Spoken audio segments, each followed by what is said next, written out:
Side note, part of me is wondering that they decided to go with the first antagonist as the first antagonist because I feel like that voice actor wanted to go, I want to be a villain.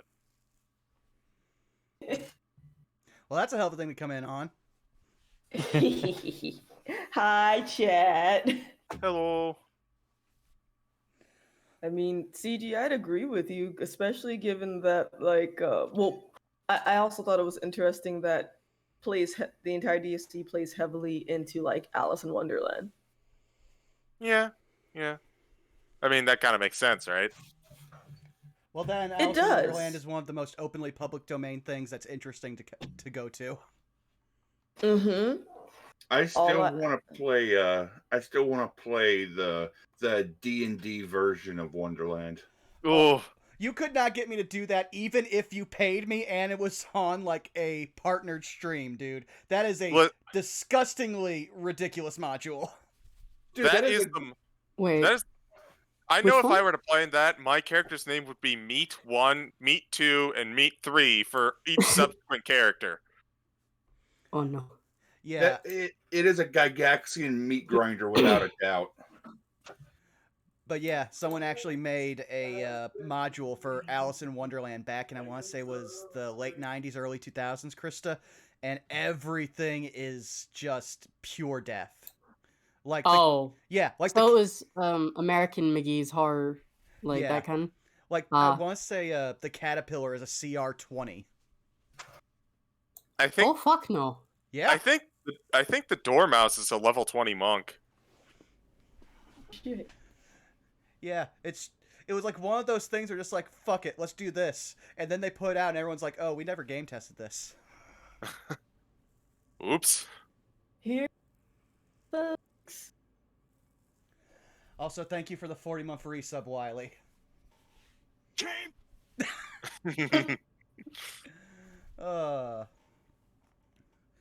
But yeah, I will say before we fully go around the horn, since I now have a date I can throw around at people, keep your calendars marked for December 30th because we might have a little something special coming to this channel, similar to something we've done in the past, which would be a new D&D miniseries. All I can really say about it so far is that right now we're teaming up with some very, very fun, cool people for the first time. And how do you feel about heists? And so now... Heists, you say? Yes, heists. And like now, Tommy Gun heist? Like Ocean's 11 heist? Or are we talking like Payday 2 heist? Yes! Hello, Dick Ross. Hi! Yes, it's all up in the air. We're tweaking some things with Waterdeep's Dragon Heist to fully level it up, so it's going to be its entirely new beast. But keep an eye out for that come one of the last days of December. So with that going down, let's start off with, hey Zai, how about you take us away? Diddly do, everybody. My name's Zaimi, also Gia. You can find me here on Twitch at /Zaimi site, where I've been playing Monster Hunter. I finished Shadows of Rose DLC, which was interesting. Now I'm trying to figure out what I'm gonna play on Fridays. I really don't know, but it's mostly been Monster Hunter and me playing Reverse. It's been a fun time. But I gotta start working on Christmas cards. So art streams might come back with a vengeance. Outside of that, since the blue bird might be going up in flames, I'm there. But if you want to look for me elsewhere, you can also find me on Instagram.com/ZimeSite. You can find me in my Discord on occasion for Nerdy Girl Blurbs. And that's basically me. The bird is gonna sink. The ship is just gonna go and we're gonna ride the ship down. That's all for me. Wiley, now you must chill. Hello, you can find me at XYLWilly on Twitter for now, Twitch, and YouTube, because they finally added handles on YouTube. So at XYLWilly works. You don't have to add the extra X. Nice. I make music, I play randomizers. Mostly orchestral music. Yes. And if you want some of that orchestral music, you can also check out his Ko-Fi, which I will eventually get him down to saying. Yes, that's a thing that exists as well. And enough about me. Krista, where can we find you?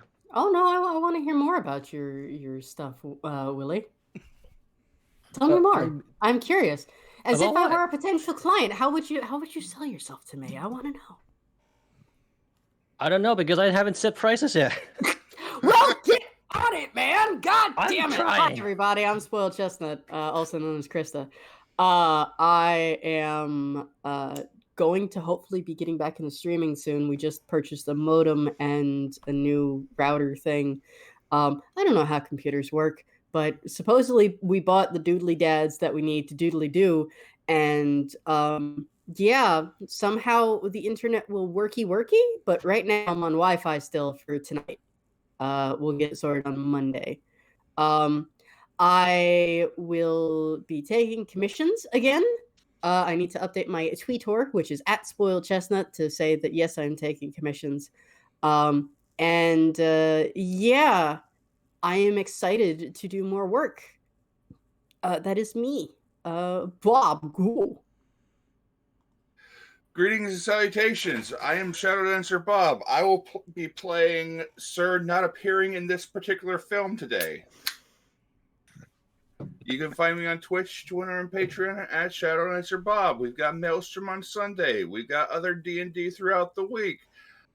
I have seen so much God of War this week, I'm starting to dream about Kratos. It's a good time. CG, where can people not find you all over this internet? Hello, I'm CG. You can find me over on the shore watching the social media go down in a sinking glory into the deep depths. But you can find me over on various various Twitch channels, such as twitch.tv/fartingtart, where I am a player every Sunday for War of the Shattered Sun at 7. And a lot of shenanigans there. You can also find me every other Tuesday for the Curse of Strahd on the same site.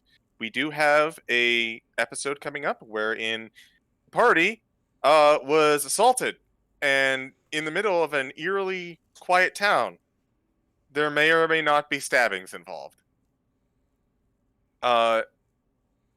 You can also find me, actually here. So I used until recently. We had a Halloween spookiness mini campaign that was great to be a part of. But unfortunately, it came to the end, so you're just going to have to go back and watch the VOD and appreciate it.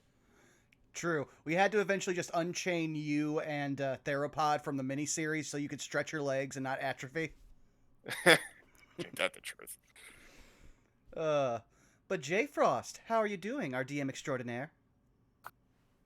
Not too bad, not too bad. Got hollowed out by God for a quick second. But other than that, you can find me here at twitch.tv/jfrost747, where not a whole lot's going off right now. We'll still figure something out for potential streaming. We'll probably do some Fortnuts and maybe some other fun stuff coming up.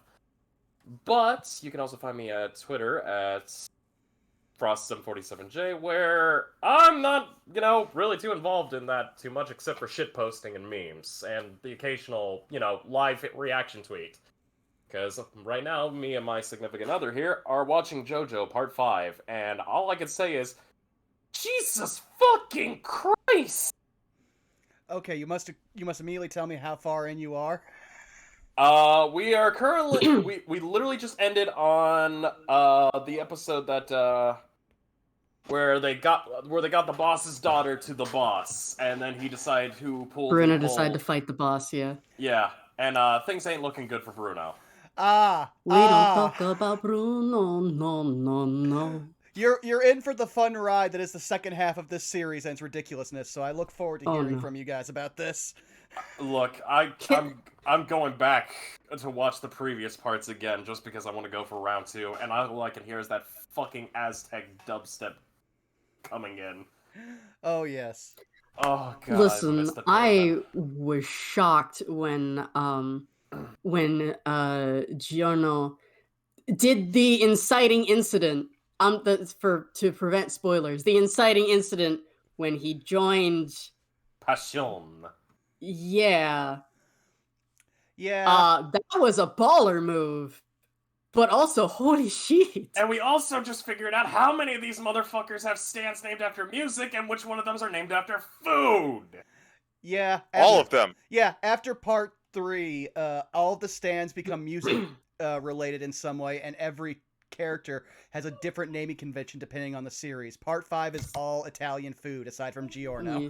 The one Since, motherfucker's named Aerosmith. Yeah, so since we're watching the subtitled version, the subtitles give it the American English names, but because I know a little bit of Japanese and I can read the katakana when it shows up on screen, and if I catch what it is that they're saying when they're speaking, I can go, wait, what? Yeah. So Little Bomber is Aerosmith, Mirror Man is Man in the Mirror, and like Don't yeah, forget Grateful just, like, Dead. this Grateful, it's not the Thankful Dead, it's Grateful Dead. Yeah, no, it's The way interesting. they dodge licensing and copyright is hilarious. Well, Look, the dub But- does. Japan doesn't give a fuck. They call it what it is. Japan doesn't care because it's you can't sue someone for copyright if they're not in your country, because their Hi, copyright laws are differently. Like, it Hi, works everyone. differently. Welcome to our localization stream. I am your host. True. Let me round us all Basically. off. Let me round us all off. I'll play the theme song and then we can get into the game. Hi, you've Okay. already found me at twitch.tv/BurnoutVaughn. You can find me on YouTube and I guess Twitter until it stops burning. At Burnout Vaughn, where we've still got Cholta personality and Saved by the Spell, as well as Satire Days as normal, but things will be a little up in the air because I have a seasonal job, so I don't lose my house and my mortgage. So I will keep you all posted and try to keep things as normal as possible while working up to our next D&D miniseries, which I announced earlier. So with that out of the way, let me play the lovely theme song created by our good friend X Wiley Willie, who you can find on his Ko-Fi that was linked earlier in the chat.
J. Frost, if you would please take us away.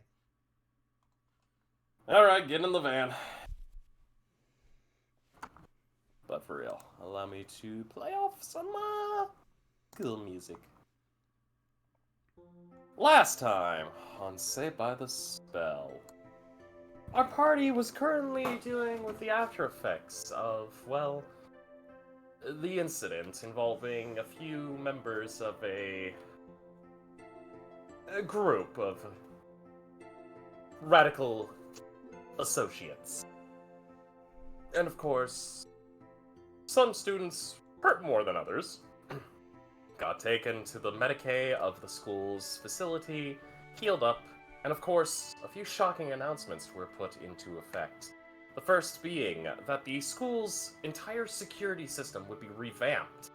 Now, Securitrons are out in multiple areas, and forgive for that loud thump.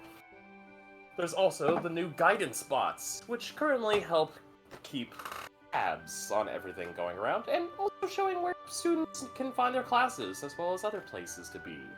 On top of this, two major revelations were put into effect. The first was that the school's former director of security, Nailok, had been put into a much lesser role, and now there will be a new council convening to make sure security is kept. The second being that, of course, Belki's father, good old Flavius Carmine, was still being kept within the detentionary facility within the school. And of course, after one certain hot-headed student went to go confront a certain teacher, a dire threat had been made. Well, I say threat when it's just a very strong promise. And of course, fearing for what would happen to said individual, they've ran to go collect their party members, to go and check out if everything was alright down at the detention bog.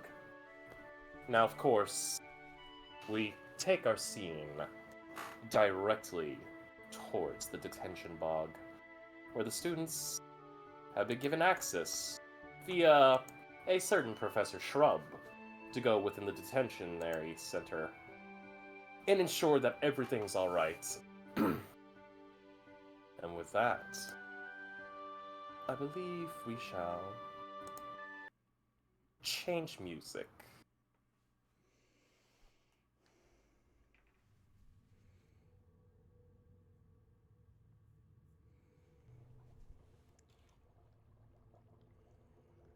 Ooh, spoopy. It may not be October anymore, but god damn it, I've gotten so many musical songs that I've been wanting to put in. So, last I remember, we basically just got waved on by the Securitron. Yes, you did. There was at least a couple of the Securitrons acting sentinel across each other, with a 7th Securitron acting as the Guardian. You all entered in the access code that was given to you all by Professor Shrub. And of course, you have been allowed into the facility. Though this is your first time, so I will say pretty massive. In fact, the entire facility itself is what would basically be a culmination of swamp trees that are gigantic, fused together, creating this overlining, kind of almost interwoven branched wall. It's an organic structure, but just looking at it is just sheer. So we went through, like, we gave the passcode runes, and Yes. we're entering inside the building. Yes, and I will describe the entrance for you all if you would like. Yes, please. As you enter in, it is a nice oak lobby area with dozens of seats. Not too comfortable seating, though, but, you know, basic amenities. Therein, however, is a great marble, like a nice dark marble, kind of, not really podium, but receptionist area, where currently a young wood elf is currently sitting at. She seems to be relatively youthful, but Elves, man. yeah, you can't tell elves anymore, man. It's fucking elves. They seem to be kind of focusing on a book being read. Pair of glasses, half crescents. Like lower halves. And of course, they haven't noticed you yet, but you can see within this entire room. The walls are kept well lit. Doesn't look like any place to hide. And there is a door off to the left side of the podium of this receptionist area. And the gates are very well kept. They are pure metal, in fact. What kind of metal? You're not sure. Okay.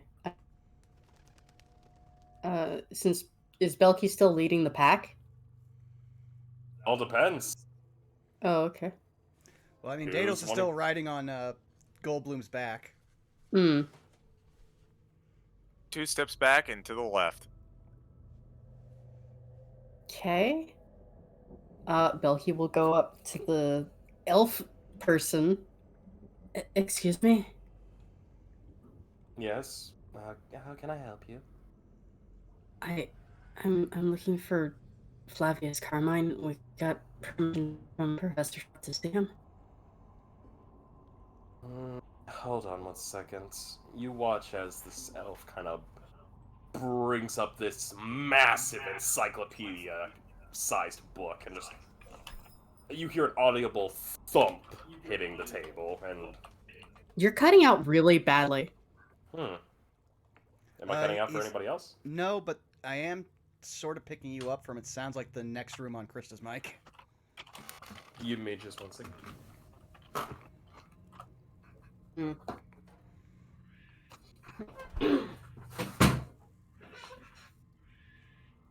Well, I closed my door. Yeah, now just waiting on Frost. And I've closed this door, so technically we shouldn't be able You to hear can't anything. close that door, baby. How are the cats gonna get to the bathroom? I've got Titan laying right next to me. Okay. How are they gonna get food and water? We'll get to that bridge when we DoorDash. get to that bridge. But yeah, there's no echo and you're coming in just fine. Alright, there, door's open a little bit. So, there we go. So, as they thump this massive encyclopedia-sized book down, they begin to turn pages. And as they go through it, there's assigned sections. Section 1 through 5, sections 20 through 50. As they keep going, you're now seeing sections 500 through 550, sections 600 through 800, 1100 through 2500, until finally it lands on section 5845. Flavius Carmine, yes. Let's see. Minimum detention area. Says here it already has a guest. One of this faculty. Alright. She looks up to you and goes, "You are all wanting to see him, correct?" Belki nods. The elf kind of looks at the rest of you. Daedalus just nods. That is the plan. Yeah, we are here just emotional support in a way for our friend. It's been a little while since she's had a chance to see her dad. Understandable. Well, I will say this. For security reasons, only a maximum of 3 visitors at a time. So 2 if you are allowed, the rest of you will have to wait here. Understandable. I'll go. Iapetus is willing to wait if someone will relay information back to her.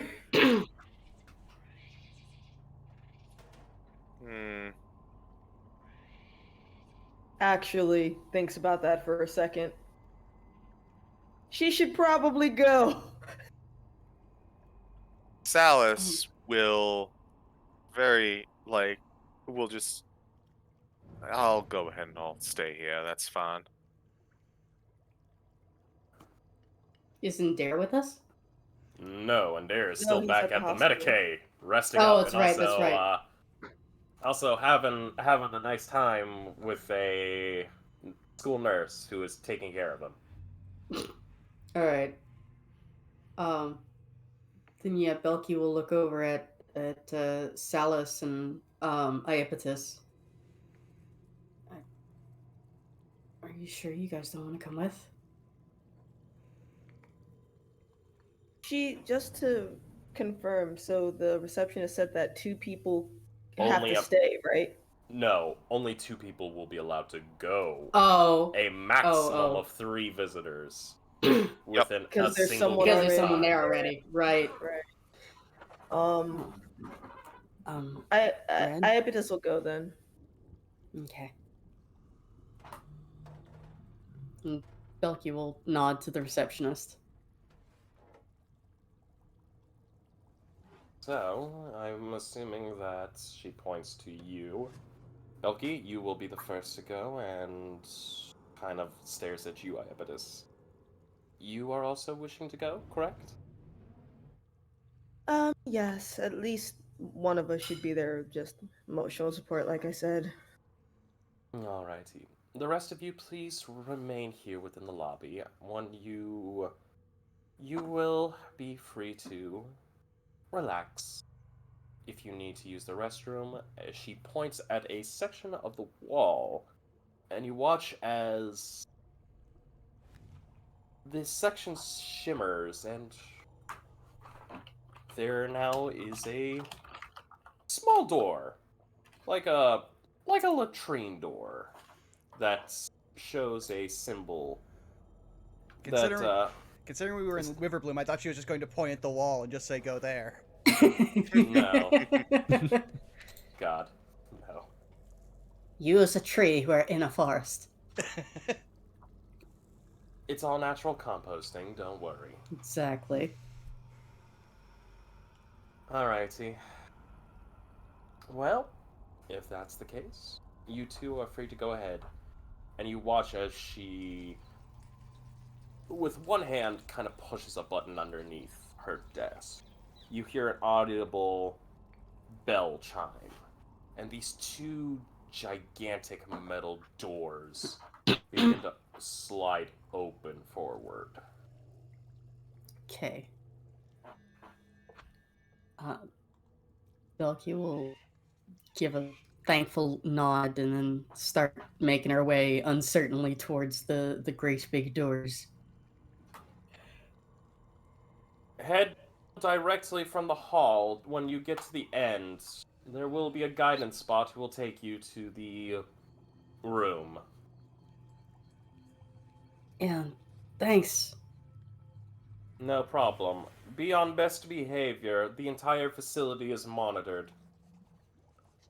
How close is Iapetus to Belki?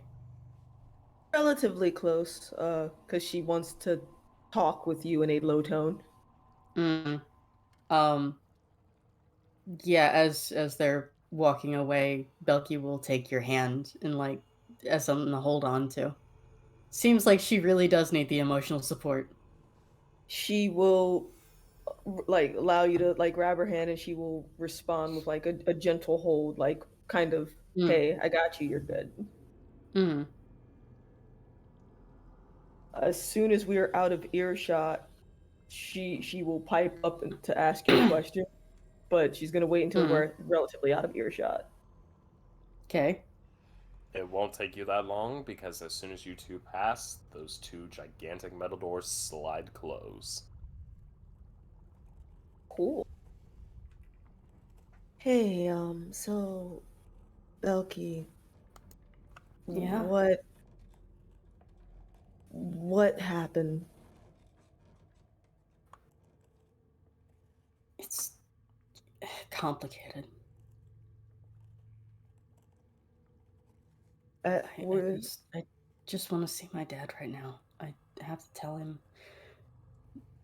I have to tell him something important.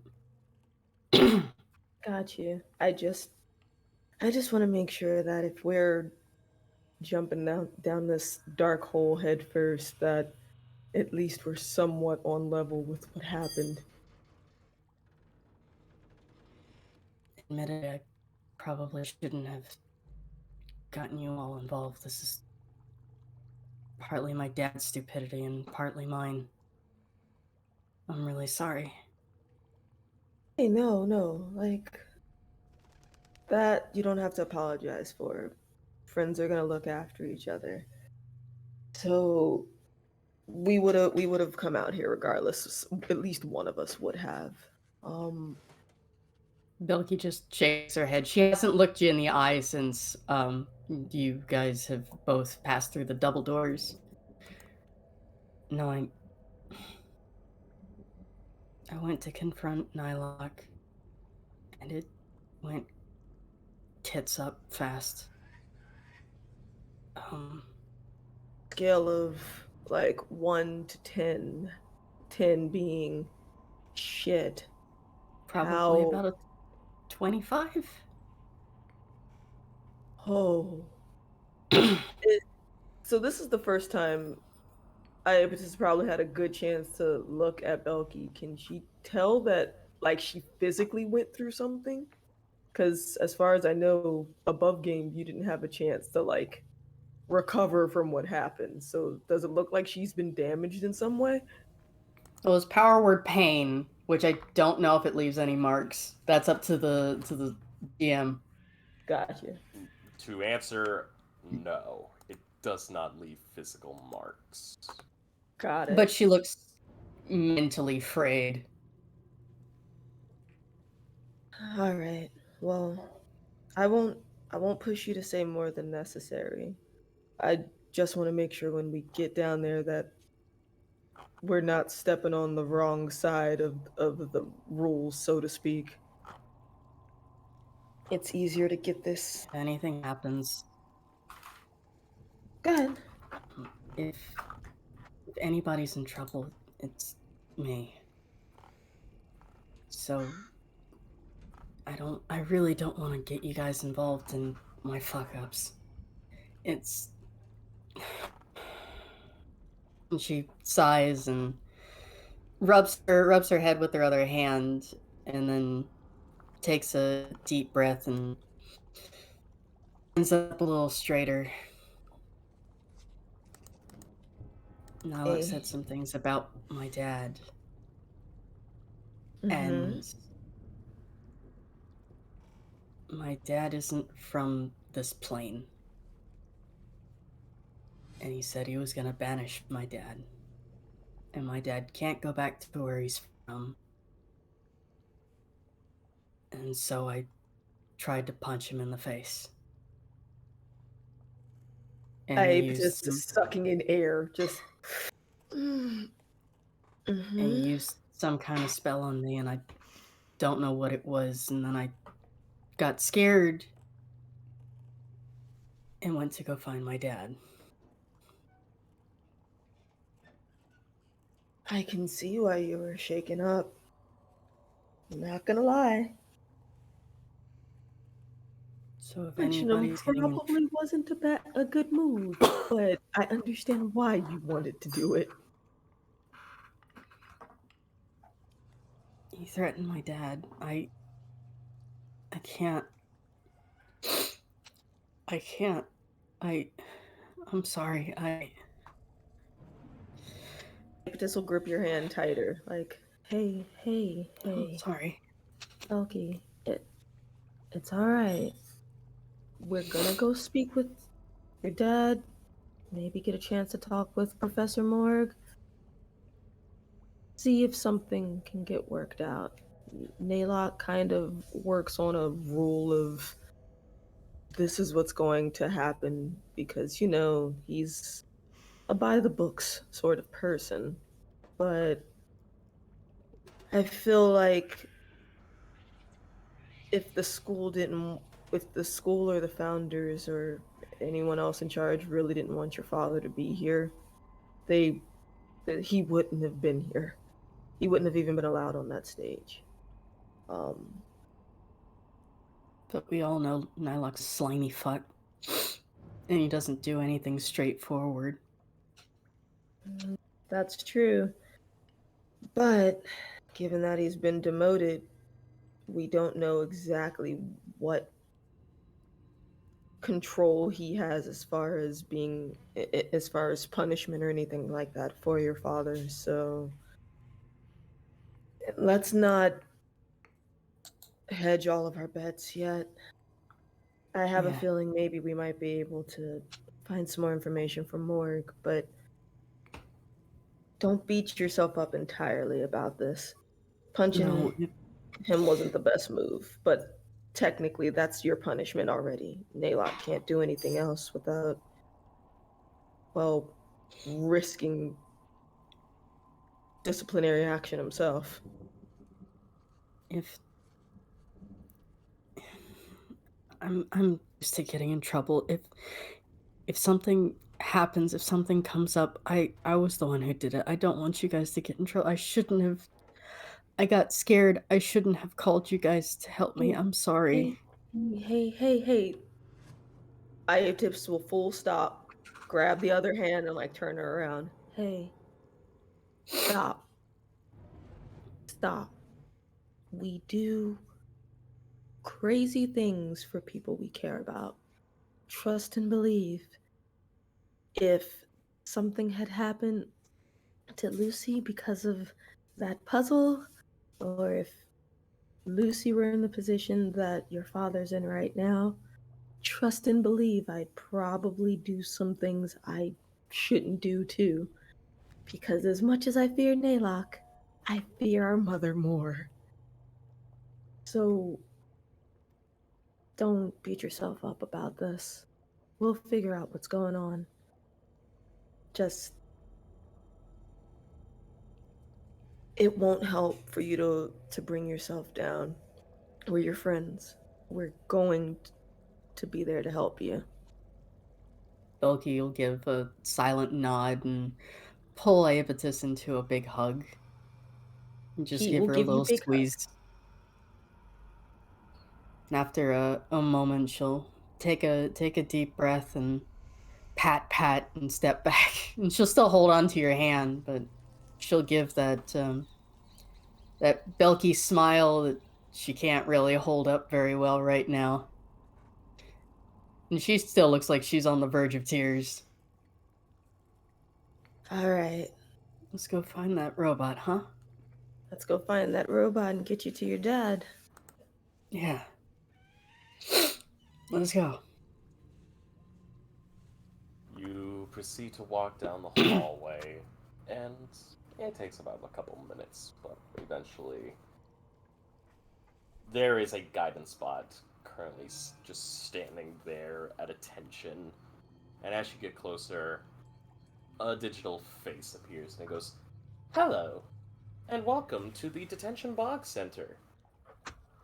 I am Unit 44558722166657. How might I help you?" We're expected to see Flavius Carmine. "Please stand by." And you kind of just wait as this thing is processing your request and information. It takes a few minutes, but inevitably it activates again and goes, "Flavius Carmine. Location: Lighter Detention Center 34416. Level 1. Please step over the line and follow me."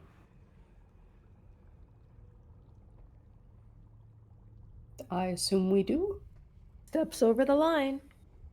You East. watch as you pass over the line. You no longer see the hallway behind you. You only see a shimmering veil. Please stay within the allotted area. Any attempt to put a limb or other extremities outside of the shimmer will lead to severe wounding to vicious maiming.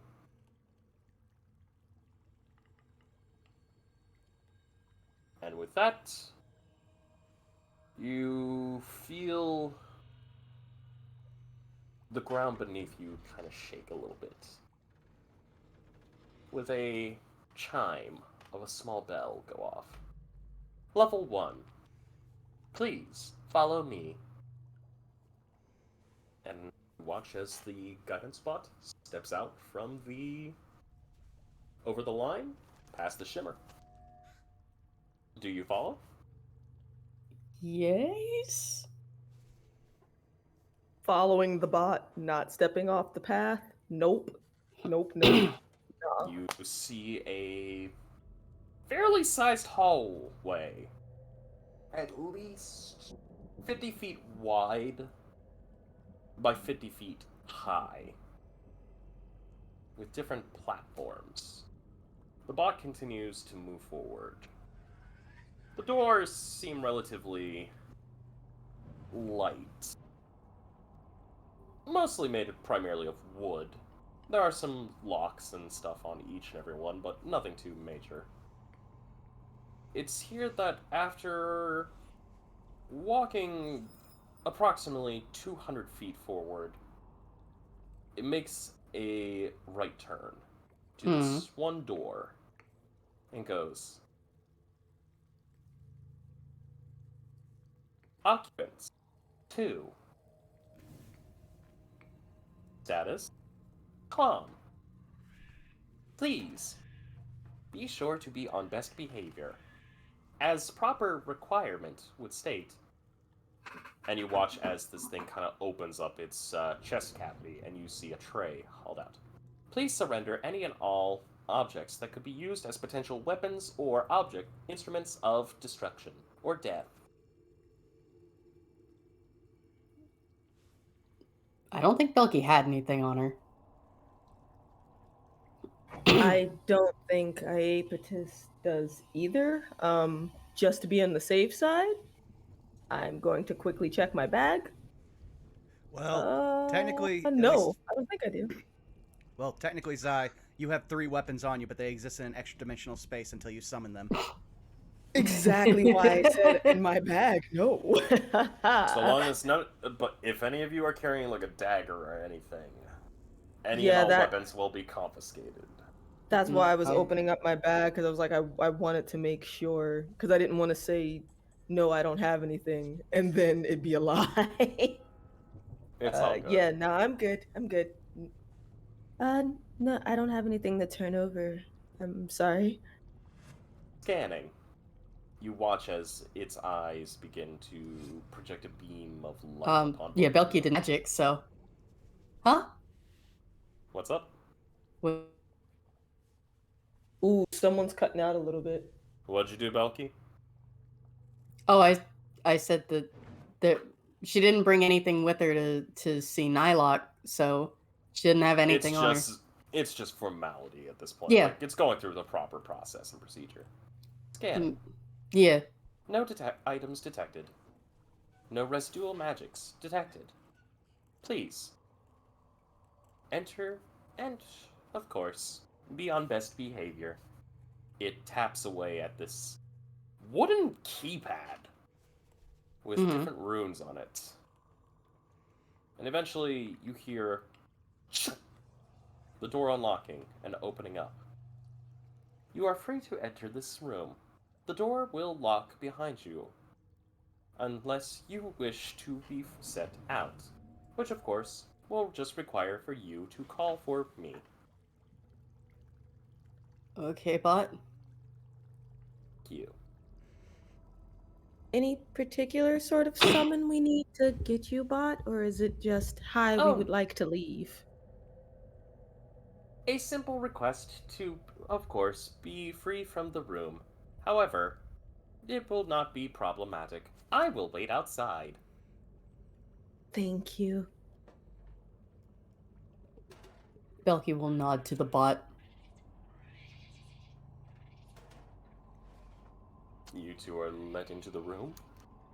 And as you can see, it's a spacious room. At least a good 30 feet dimensions. With a nice 10-foot high ceiling. And within the room, you see Flavius, who's currently sitting on a nice chair. Not too great. It's a decent chair. Hmm. And across from him, you see Professor Morg, who is currently sitting in his nice blood-red robes, just kind of like nodding his head as the two seemingly are in discussion with one another. And of course, Morg notices you two as the door opens up and goes, "Oh, I see we have guests. Miss Karst. And Miss Iapetus. Good to see you. Afternoon, I think. Professor Moore. Oh, yes. Forgive, time goes by so crazily anymore. Anyways, I assume you are here to visit Mr. Carmine, yes? Yeah.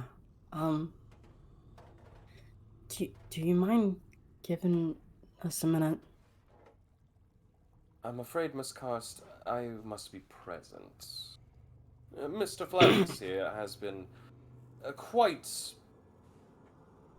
understanding and has ceded to all requests of mine as well as the school's, but as a general rule of thumb, it is best to have at least one member of faculty present with visitation.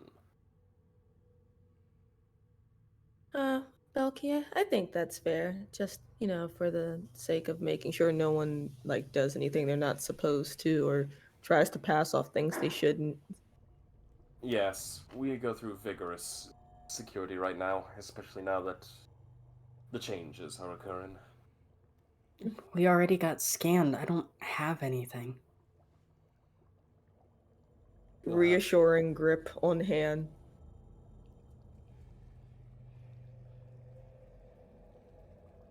It's okay, Belki. Just I think you can trust Professor Morg. Kind of gives like a polite, not really smile, but like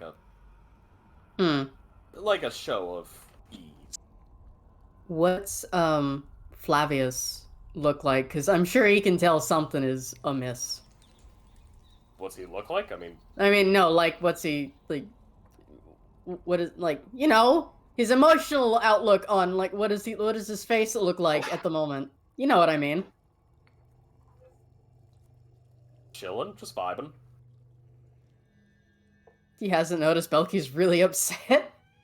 He's looking at you, and he's not speaking to you through your head. He just looks at you. Roll me an insight. Okay. 13. Looking over you. But doesn't seem like he's pulling off his normal talking point techniques to you. Hmm. A little odd. Yeah. Belki will let go of Iapetus's hand and go over to her dad and give him a big hug around his neck. And then very quietly whisper in his ear while she's giving him a hug. You really fucked up this time, Dad. In Infernal. He replies back in common. I know. I did a little fucky wucky. Yes, you did, Mr. Carmine, but luckily you have been very cooperative, and not a whole lot of problems have occurred recently, so... Like I said, we just need to finish off some paperwork. Of course, we'll need your signatures, at least... what was it? And you see Moore kind of lean back in his chair go... I want to say 58, 73 signatures from you. And from there, we should be able to get you out. Pretty streamlined. Needs to handle paperwork. Belki looks between the two of them. Wait. Nyla said they were gonna banish you. Well, yeah, they are gonna banish me. I'm just not gonna be allowed on property. There's this dumbstruck look on her face. Belki, you might want to explain. Both Flavius and Morg are looking at you like, What do you mean, banished? I mean, he's being, you know, removed from the property. I thought banish, like, with a spell. Banish. Use the banishment spell on him. That seems a little unnecessary. Flavius kind of blinks and goes, a little overkill, don't you think? No, yes, most certainly. I mean, stop. Where are we gonna send you? The Astral Sea? I hope not. I don't have any good swim trunks. Hard stare at Belki like Belki you looks might need to spill the tea. Belki looks absolutely mortified that she misunderstood what exactly was being said. But did she? Like, bright red in the face.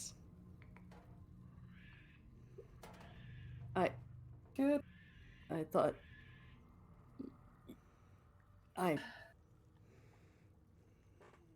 and she just goes quiet.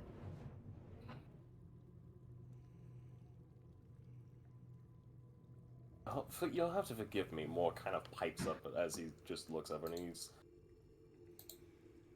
Was there something that I'm missing?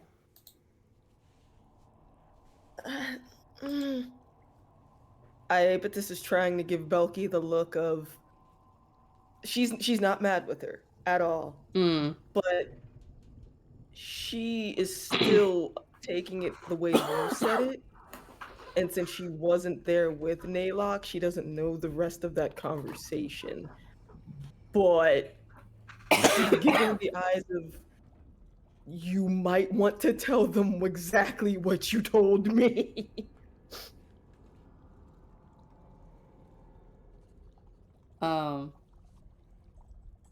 Belki will lean into to whisper to her dad because she's still terribly embarrassed and she doesn't really want Morg to know what she's talking about. So she'll like cup a hand over her mouth so that he can't read lips. I went to go see Nylock and he had something that you put in my shadow. It got evaporated into God knows what, and he said he was going to banish you. You kind of see Flavius kind of wince a little bit and go,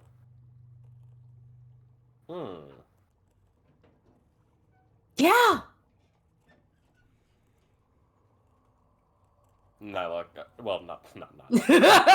Yeah, We'd be in Nylock trouble. Said, heard you talking shit. Fuck! More kind of leans in, kind of, and goes, am I missing something here? He's leaning in between both you and Flavius. Do you fucking mind, Professor? Yes.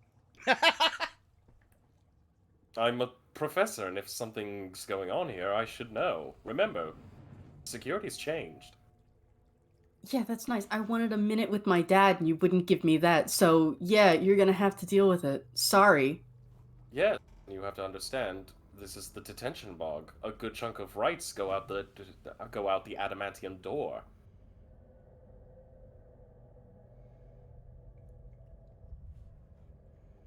What's Flavius doing? Flavius. Just thinking, just going. It seems there's been a whole lot of things going into different directions that I did not expect. Uh-huh. And kind of just sips on a little cup, little wooden cup. So you're not getting banished. I mean, I am, but not like, just... Great. Well... I'm just never allowed to set foot on property for... How long is it? Well, just because of this, normally it takes only about, kind of... More looks and goes, I believe it's only a 300-year banishment, but I know you're mortal, so you'll probably be dead before then, so...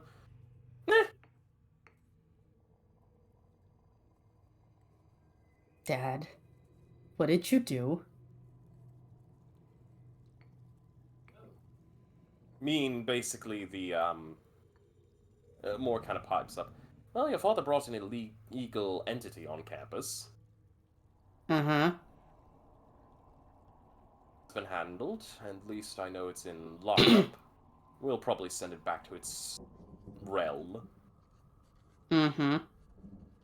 And, of course, considering how dangerous the creature was, well,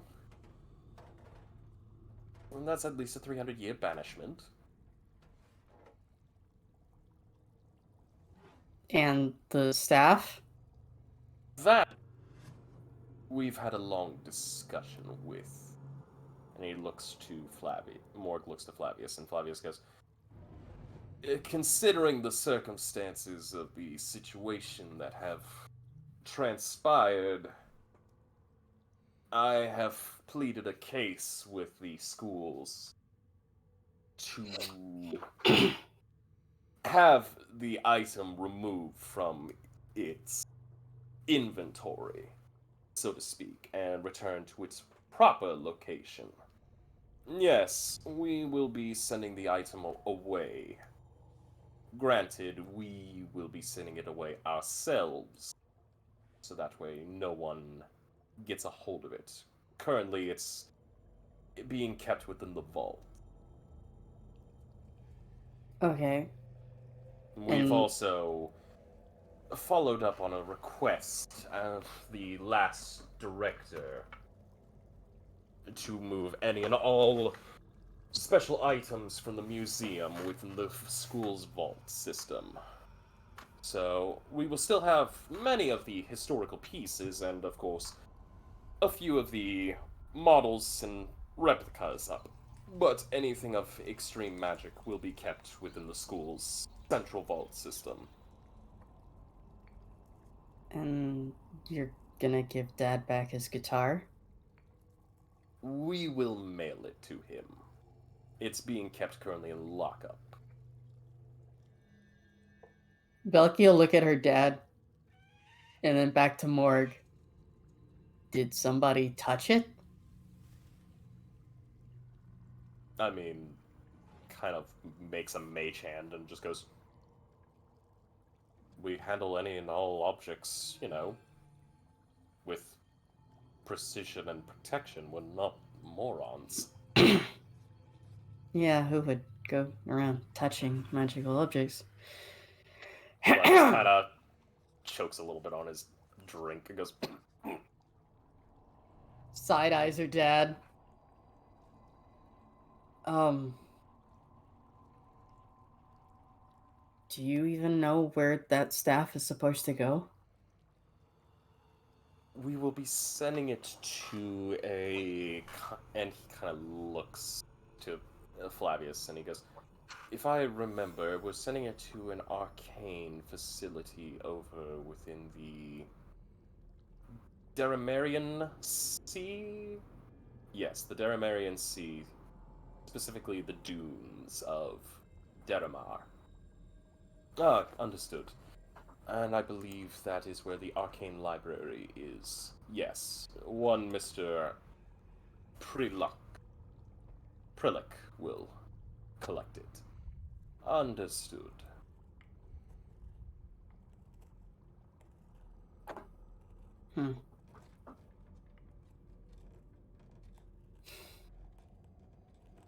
So,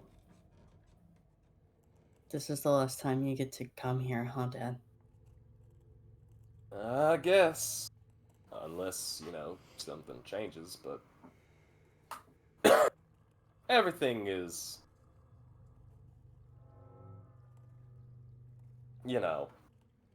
all good. It's only gonna be 300 years, baby, and by that time, you'll know me, I'll be old and withered, and I won't be looking as beautiful as I am now. You know Mom's gonna kill you, right? That's why I'm going to take a pit stop at Diloto. And that is...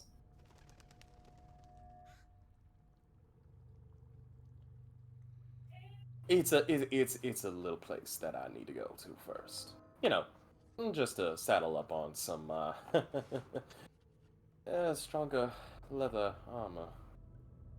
You might want some fire resistance potions. Just in case.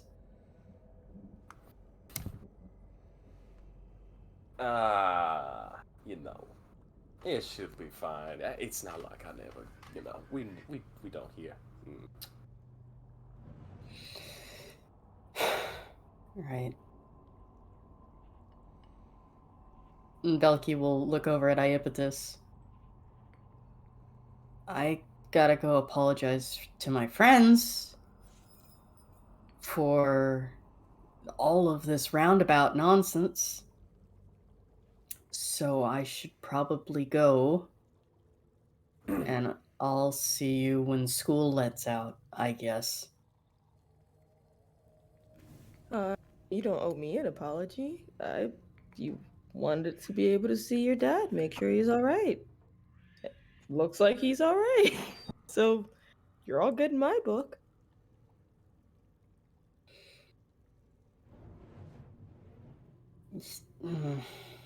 Still.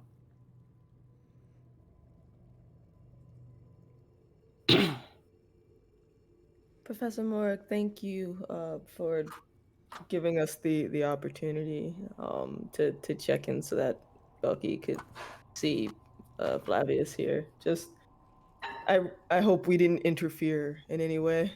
It's been a weird few days. No, it's nothing. It's nothing. It's all fine. Just glad to see that everything is all right and nothing has happened. Anyways, he kind of stretches as he stands up. Like I said, just fill out these forms, and he pulls out the pretty decent-sized stack of papers and just sets them in front of Flavius, and he goes, fill out here, here, here, here, here, here, here, here, here, here, here, here, here, here, here, here, here. Need a triple signature here, here, here, here, here, here, and one right here, initials right here. And if we could, and he just kind of goes all the way down towards the last page. We're going to both need a signature and, of course, I just need you to put an ink print of your thumb, at least. Oh, yes, of course. Completely understandable. Dad? What? One last thing. And Belki will lean in to whisper, if I see you before the school lets out, it's probably because I punched Nylock in the face. And she'll just pat him on the shoulder and walk away.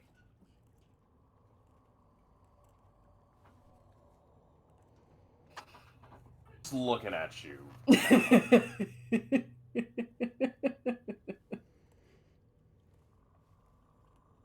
Oh, boy. Yeah, it definitely takes after me. Alrighty, let's get this paperwork done and over with, and I'll be out of your hair. Okay, thank you. And while you do the paperwork, I'll just make sure to set things up. And we'll have you out here in no time. Oh yeah, Professor Morg, what are you doing to prevent any of these other crazy cultists from getting hold of artifacts? Again, every last magical item within the school's museum, as well as any donations, are being triple screened and being sent to the school's vault system. Well, wasn't it in the vault to begin with? Unfortunately not. It was kept within the museum. We were upping security, but things kind of got out of hand. Now that, of course, the founders have put the executive orders in, we've gone into protective protocol. But everything should be fine. Besides, the past couple days have proven that the security system is at full work. More importantly, that vault cannot be opened without an executive clearance. So unless one of the founders themselves opens the vault, no one gets in.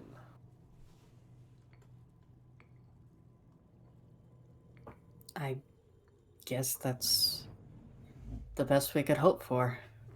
Well, considering it's the same design as the banks of Waterdeep, and of course we've got paid a little extra, everything is looking pretty good. Yeah. Red, you said?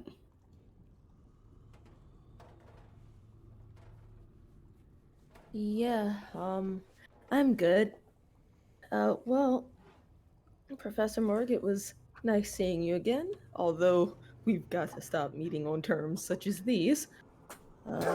It's fine. And Flavius, again, thank you for your help. And it was nice meeting you. Nice to meet you too. Where do I send an owl to, Dad, to get in touch with you? Just send it to... just send it to me over by... Just send it over to home. Your mother will be able to send it to me. She Okay. knows the way. Alright. It'd help if you gave me, a sending stone. If I give you a sending stone, then you're gonna be getting in touch with me, and you're gonna get in touch with every last person, and then you're gonna run up charges. Remember the last time I gave you a sending stone? I suddenly had to pay over 1,000 gold. That was not my fault. That was Antimity trying to broadcast her performance. Alrighty. And then we got hit with copyright. That was so much worse than anything else.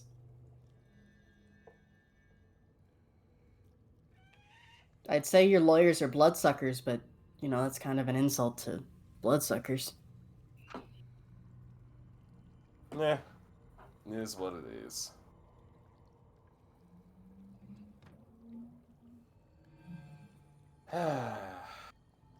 Anyways, y'all be good now. You hear? Looks at Belki. I will do my best to keep her out of trouble. Hey. We'll elbow Iapetus, playfully.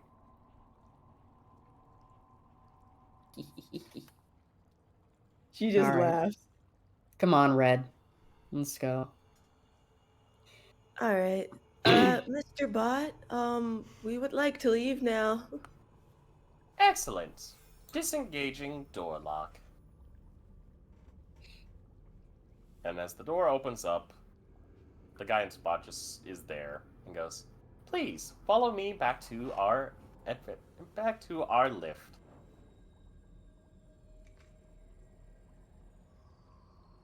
Follows. Yes. Follow. You reach the lift. You are led up. And of course, you all are let out from the lift. You are escorted towards the great doors. The bot enters in its code, and the gigantic metal doors open up. You are all escorted out. The bot waves and says, "Thank you for your visit. Please have a good day and keep out of detention." And as it enters back into the hallway, great metal doors close.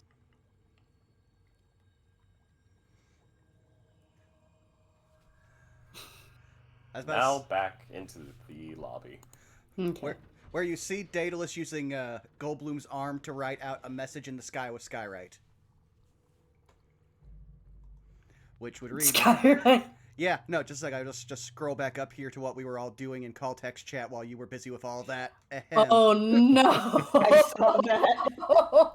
Iapetus is just gonna look at them and look at Salus like, "How was babysitting?" But yeah, what it reads is, in Dare, why did you give Iapetus a familiar that looked like the Grimowl? She got mad when I saved her from it.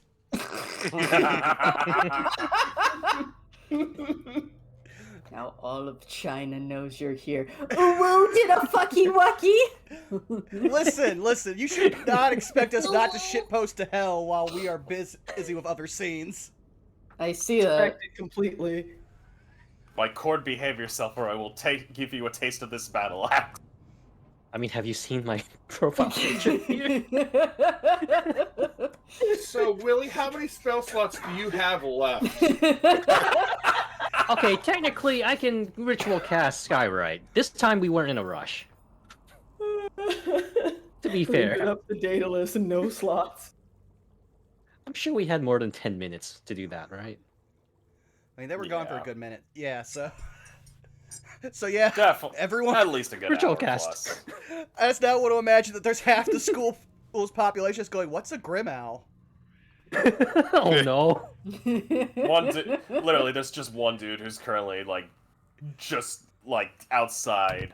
And he's like, dude, I really got stiff smoke, and I'm seeing fucking words in the sky. For the second time today, too! Oh yeah. Oh god. The Grimowl's the next Bagman. I want you to So- know that you put me on like the hit list of an entire club. That club that knows about the owls. You need to realize, I might have already been given a pamphlet to join that club, so... So, Salas at this juncture has been kind of sitting up against a wall, like arms crossed, you know, like the one leg in like the triangle position, you know, the one leaning against the wall. Fucking Hiei from Yu Yu Hakusho posing. The I get- edgy boy lean? The Yeah, edgy boy he's lean. definitely doing the edgy boy lean. And he's just kind of like, he's got a very like stern look on his face as Sure. everyone comes on out. Careful, don't want to cut yourself. It's fine, I can heal him. And he's just like, everything go okay? Yeah. Better than expected. Yeah, but apparently it wasn't The situation wasn't as dire, apparently, as we thought. Yeah, I'm really sorry, guys. I thought it was... I thought they were going to use a banishment spell on my dad, but they just kicked him out of the school for 300 years.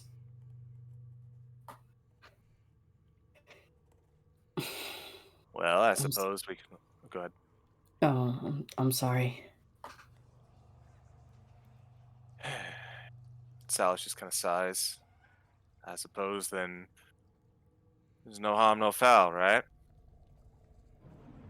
We can just go back to whatever we're doing, and just pretend that everything is, nothing major happened, right? I'm still really sorry, and I appreciate all of you coming. Y'all didn't have to. Thank you. we didn't have to, but that's what friends do. And you're welcome. Yes. Hmm. Now, do any of us Thank still you, have guys. classes?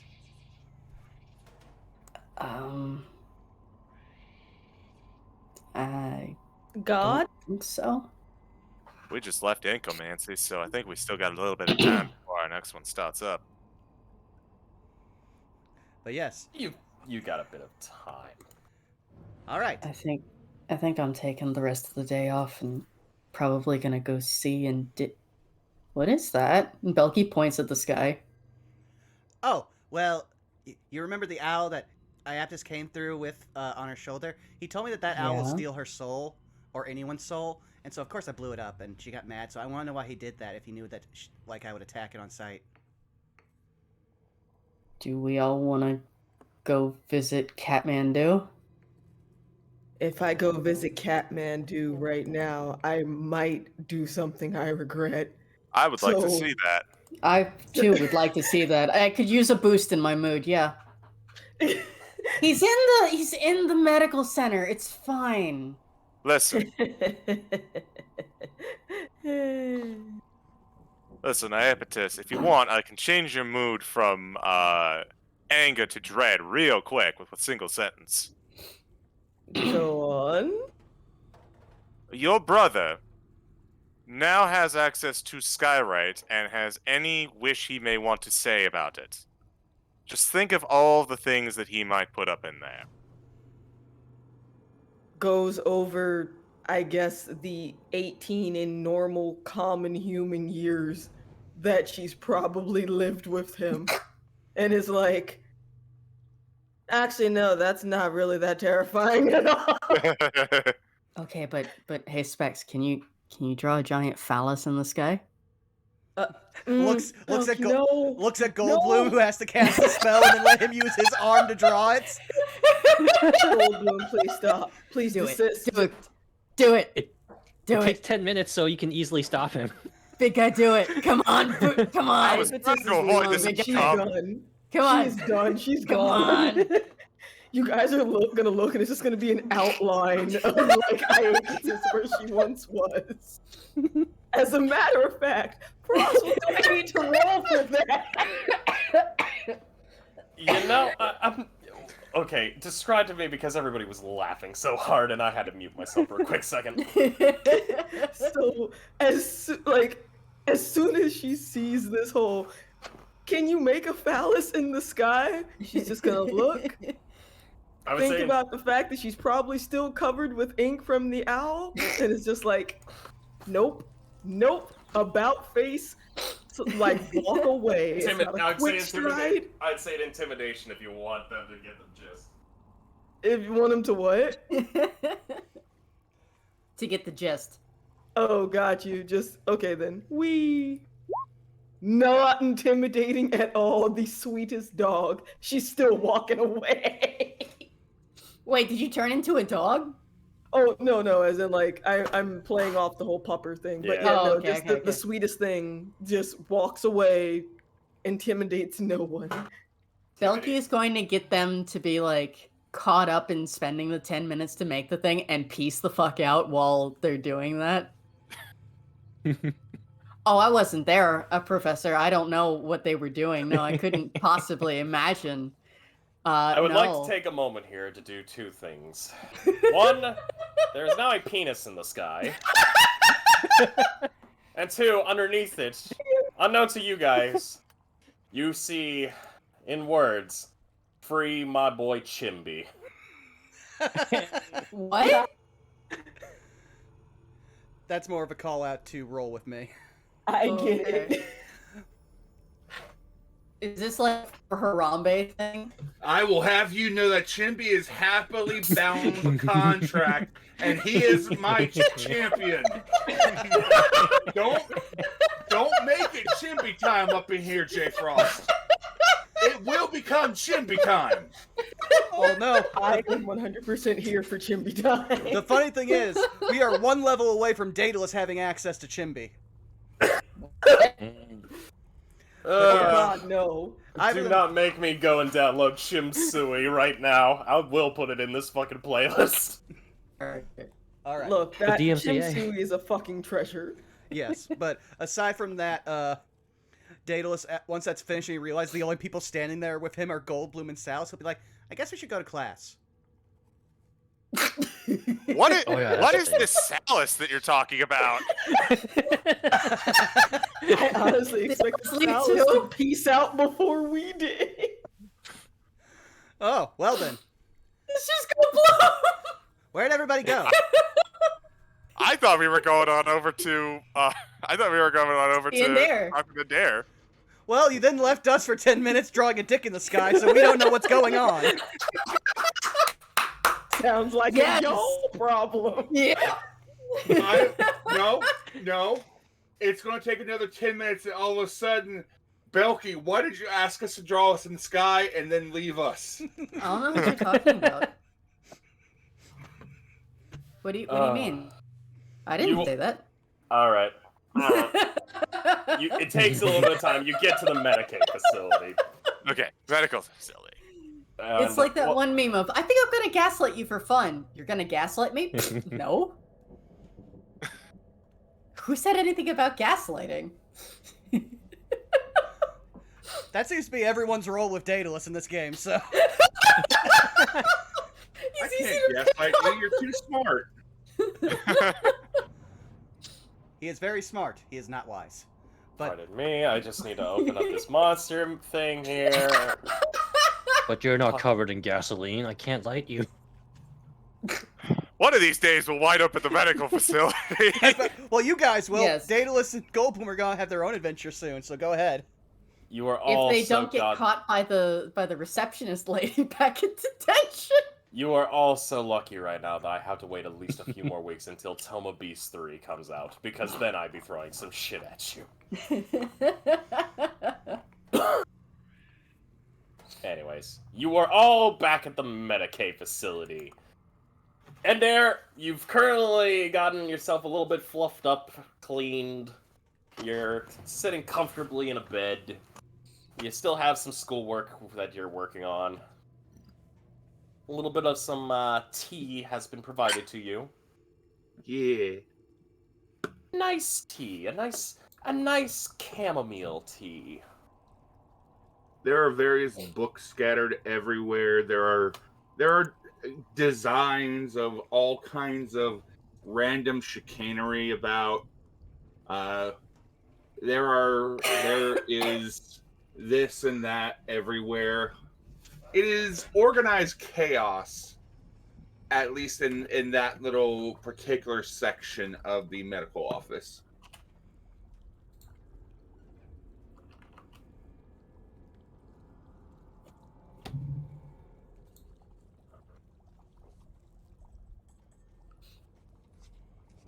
The only thing that can be seen from behind the book that Ender is currently looking through is just his ears, the very tip tops of his ear floofs, as he doesn't have his typical shawl on at the moment. So we just kind of like walk in? Yeah. You are a right evil bastard, you know that? Hey, Catmandu. I slowly peek up over the book. I have no Look at idea you, you're what half you're talking naked. about. Where's your shawl?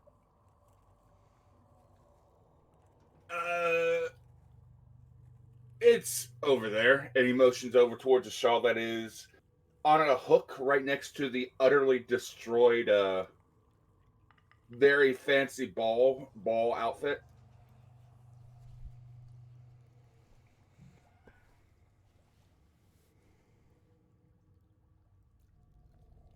I have no idea what you're talking about, Silas. I have been here the entire time. And he lifts a single orange hand above the book and wiggles his fingers at him. Slowly looks on over to Iapetus, who I assume is currently covered in ink. Oh yeah, Iapetus is still mostly covered in ink because she could only wipe off some of it. Yeah, totally innocent. Absolutely. And there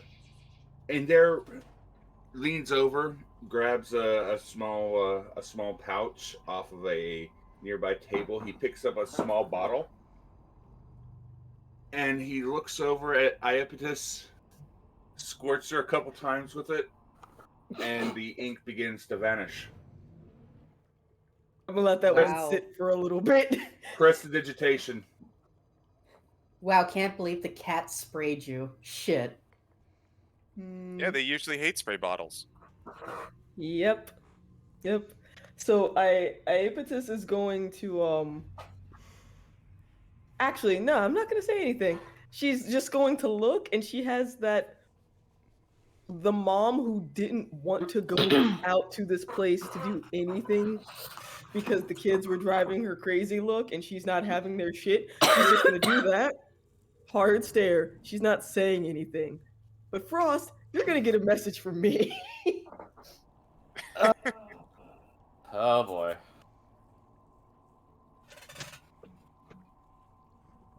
Damn, here I thought he was getting better about it. I mean, you said he didn't attack the last one that showed up, right?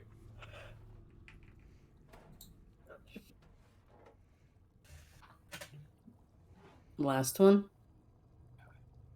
Yeah. Referring to the owls. Also, damn, I did not notice that there's a thunderstorm coming through this medical facility. That reminds me, Probably one of the students practicing lightning magic. No, yeah, that makes sense. we changed the music as well. Because I forgot.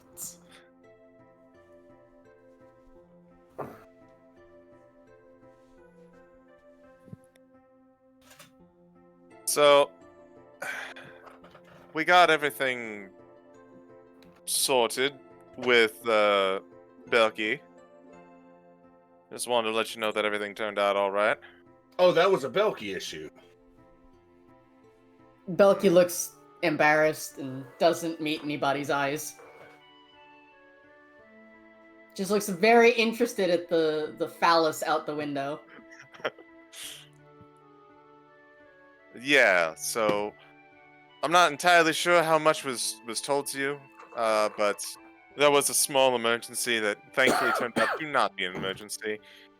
And I guess we wanted to check to see how your day has been. You've been keeping up with your studies as is, it seems. Yeah, you know. The medical staff comes in every 10-15 minutes wanting to check on me. Turns out I'm still orange. Wiggles fingers. So is that permanent now? I think so, because they've shaved me and grew my fur back, and it's still orange. I mean, looks good on you. Some of the nurses are starting to call me Fire Fingers. Oh my. I'm not sure how to feel about it. How close have you been getting to these nurses? Well, you know, don't worry about it. I see you're really happy keeping up your studies. You know, keeping his finger on the pulse, as it were. I am doing everything as I need to continue my studies with a 21 deception. I'm going to do my best and probably fail. 19, damn. 10. Sure. Studies, sure. And also, let me take a look at this. How the fuck you get a 21 deception, you motherfucker? How dare. Because our artificer is a god at social stats somehow. Despite only a +2, yeah. I've got +4, what the fuck, man? Alright. Feel free to do that as well, Zai. What? A D's nuts joke? No. Oh. Ah, damn it. I'm I assuming tried. everyone... Yeah, nah, it's not gonna work. Close! But no cigar. That's okay. Telltale game, I just will remember this. The impetus will remember this moment and hate you all. I have no idea what you're talking about. I did exactly what a friend should. It's not my fault that it got attacked as soon as it showed up. I am the good boy in the medical bay. Yeah, so much as that it's not the spark's fault that the canister exploded. And after I made a little protective barrier for Bag 2. All right, let's be real, Iapetus. I think that was less about something hitting you and more about messing with your brother. I have no idea what any of you are talking about with a 21 deception. No, you can't pull the same deception twice. All I'm I going mean, to say technically, you told her one thing Yes. and didn't let her know that Lucy knew something else. So technically, that deception check is null and void. Hey, if you want me to roll another one, I'll roll Yes. another one. I would like you all to notice something. Hmm. There is a knock at the door. Another one of your nurses? No. 2 individuals currently are standing right now at the door. One of which 2 of you have already seen. It's Professor Morg. Hey, Professor.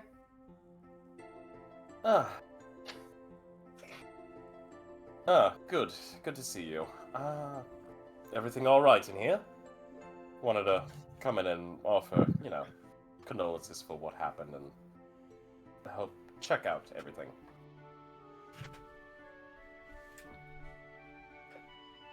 For the most part, I'm, doing fairly well. A little discoloration, but a little bit of weird color never killed anybody, I don't think. I'm just happy that I could, do what needed to be done to try to, detain who I could. Well, you did pretty good, not going to lie.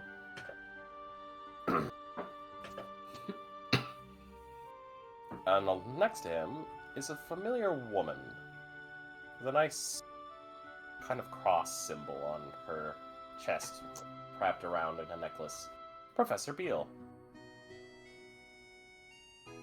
Everything else doing alright?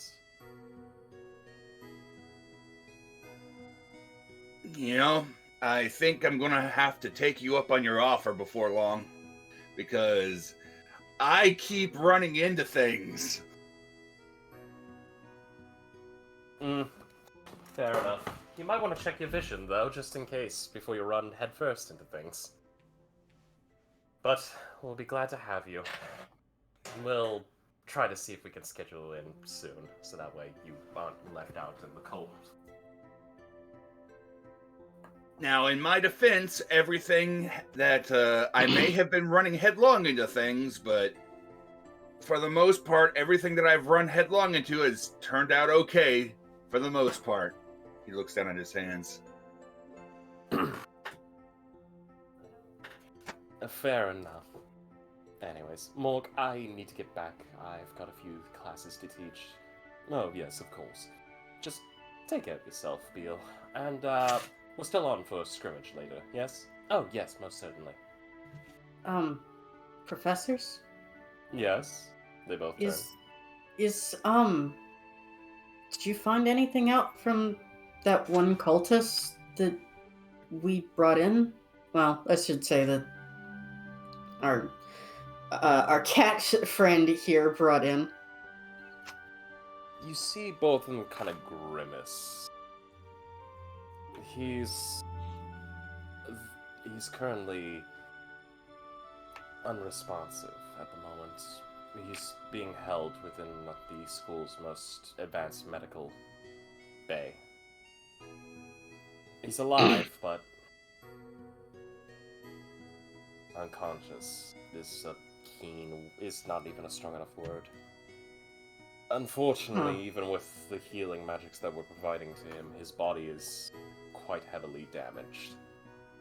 His throat, his vocal cords are practically burnt out of him.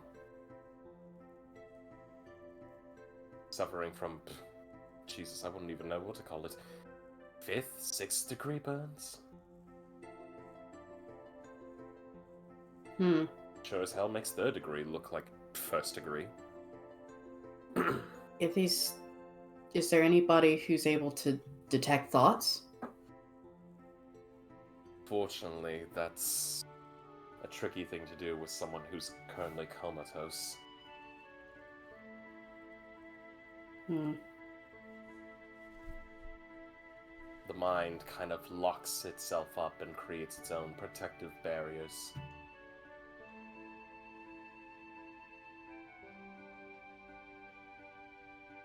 Well, Trying to make sure this individual is cared for to the point that we can eventually start to begin our investigation deeper in.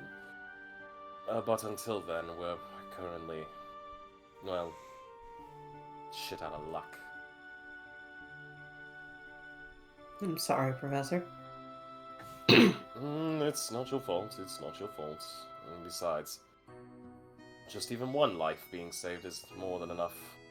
The rest, we're not even able to get anything off of them, what remains.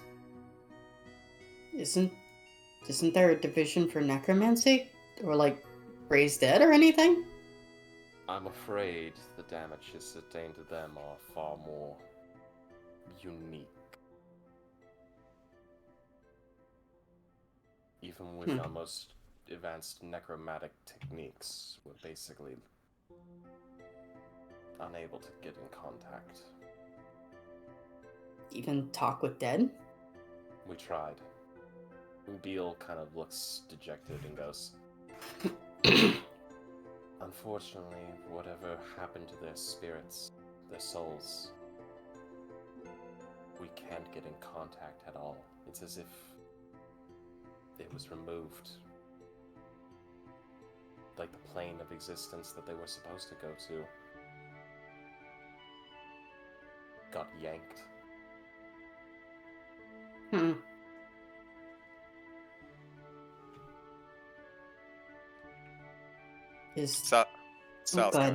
Sal's kind of stiffens up at this conversation, particularly this part.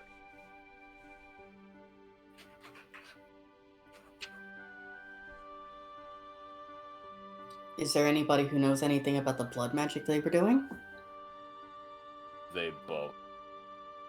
Grimace no longer even describes what the two look like. Unfortunately, blood magic's very dangerous. The history of it is... Sure, I didn't think anybody would teach it here, but, like... That's the thing. It hasn't been taught here for over 500 years. The last person who knew it has been long dead. And any and all surviving notes of it have been destroyed. It was personally done by, well, the entirety of the faculty. Do the founders know what happened at the school?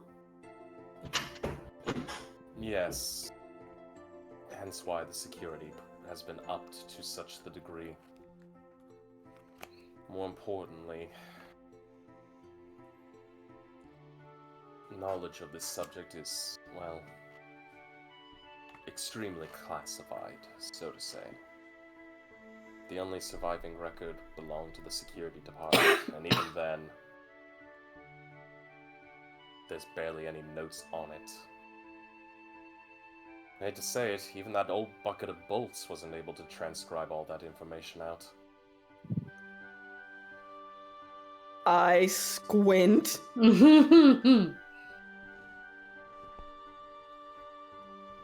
And what would that old bucket of bolts know about a thing like this? We're not sure. All I know is, I tried helping him and it drove him up a wall. Not my assistance, of course, that was for a different thing, but... even he didn't understand it. And that's saying something. You knew he was desperate when he came to me for advice.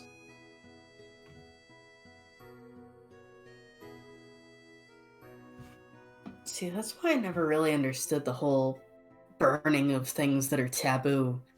Because eventually, shit like this happens, and now we've got nothing to go off of.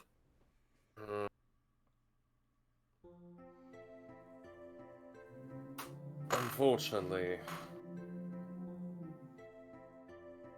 so much has become more.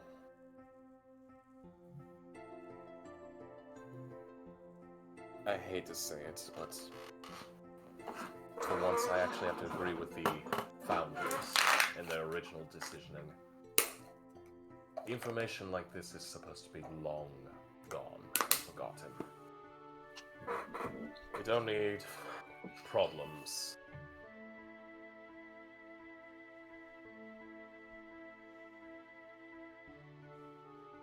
The fact that this kind of magic even existed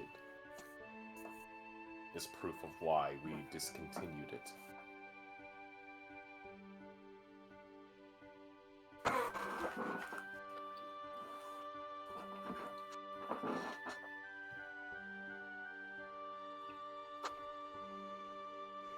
You know the lengths that some wizards will go for knowledge? If even a scrap of that information remained, it's only a matter of time before somebody finds it again. Or power. Yes. Very familiar. We've dealt with many problems. I remember the Great Lichdom problem back in... Oh goodness, it wasn't my time, but it would have been 400 years ago? I'm just gonna be honest with you. I figured that was just a consistent problem around here. Big school for wizards, all this knowledge. That's gotta attract the promise of Lichdom like flies. Oh, there's many other problems that once arose. We once had an incident where someone actually tried to attempt to... I know it shouldn't be funny, but I still laugh at it. We had someone actually once attempt to try to bring a Solar onto this because they were going through clerical studies. They had a disagreement with one of the teachers, and it nearly led to a Solar being brought here just to lay down official law. That sounds like overkill. No, it was completely underkill, in my personal opinion. I mean, they brought a Solar where the other one was willing to bring a prince. I mean, given the basilisk that was brought on campus, I'm not actually surprised. Salas is now, like, pinching his brow so thoroughly. I really don't understand why my parents sent me here sometimes. Well, rest assured, things are much more common now. We've gone through, and with the new security implanted, most of the problems are going down quickly. Just within these past 3 days, we've managed to actually secure at least a 300% drop down in any and all problems. On top of that Basilisk incident, Miss Iapetus, would you mind filling out any kind of... pulls out some paperwork. This, here, and here. We just want to make sure we get the right information. Sure. We'll look over the documents to see if I'm signing away lying. You are not. Above game, I will say this. You are just being asked to fill out an incident inquiry about the situation, how it was handled, and, of course, current. Alright. It takes you a little bit, but eventually the signing is done. Morg takes the papers and goes, "Thank you. I will have these processed immediately." She'll actually pass it over to Goldblum if he lets her, because Goldblum was there. Ooh. But Goldblum and Daedalus aren't there. Wait, They never came back at some point. You guys left while we were taking 10 minutes to draw a dick in the sky. Yes. Oh, well, then never mind. Yeah, I thought you eventually made it to the room by now. Eventually, but like you have a 10-minute head start. I mean, I figured we'd been in here for 10 minutes. My bad. Well, we also we had to walk to the medical bay, which God knows how long that takes. So yeah, we thought you would have caught up with us by now. If not, then retcon. She'll just hand it back and say, "Oh, well, you probably might need to get Goldblum to sign some stuff as well. He was the one of the other two people there. Oh, thank you. I will gladly get in touch with Mr. Goldblum. Ah. But, anyways, he puts the paperwork away. Well, I hope you all have a wonderful day. Make sure you get to classes. Mr. Ender, you will need to just remain here for a few more days until we can make sure no other problem happens. You are physically perfect in your health, though. We just want to make sure a few more lookovers. Other than that, you all should be happy to know that soon we are going to be opening up our clubs! Oh? Clubs, you say? Oh yes, we have many clubs involved here. Ah, I remember back in the old day of chess club. Are there any involved in, beating up monsters that keep showing up around campus? Because we'd be a shoo-in for that club. We used to have a Monster Hunters club, but unfortunately it kind of got... well... kind of got too expensive. I mean, I think Lucy mentioned something in our first few days here about a hunter association. So I maybe that might work for you. do remember hearing something about that and just the general scuttlebutt.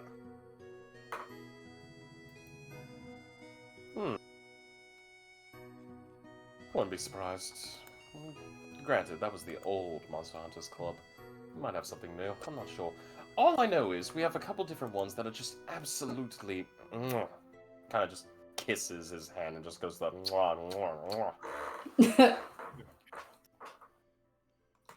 Me after eating hot wings and still seeing some sauce on my fingers. Mood. I mean, we happen to have a few. There's the Entrepreneurs Club, the Eldritch Research Society Club, the Dead Languages Society Club, which personally sings to my heart. The Performing Arts Society.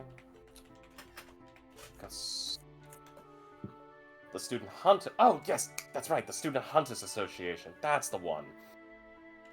Let's see. Future Feywild Ambassadors Association. What else do we have? Play Actors Drama Guild, the Iron Lifters Society, Show Band Association, Student Mages of Faith, the Intramural Gymnastics Club, Intramural Silk Ball Club, Distinguished Society of Fine Artists, Dragon Chess. Oh, goodness. Above Game, welcome back. Uh-oh. What's going on? Someone dropped but then came back in, but I'm not sure who. Me. I thought Bun had just joined. No. My Log. internet crapped out. But yeah, for the sake of brevity, I just pinned the list of all the clubs and jobs in party notes, so that way they can just scroll up. Yes. Okay. So basically, he's just listing off a number of these things. Oh, and also, if you're wanting to, we do happen to have a couple different sports teams that we are looking for. We have a Blood Bowl team, though I don't think any of you would be more than willing to join. Maybe Goldblum could. I think he would do well with the orcs. He's just a gray orc. He's just a grey orc!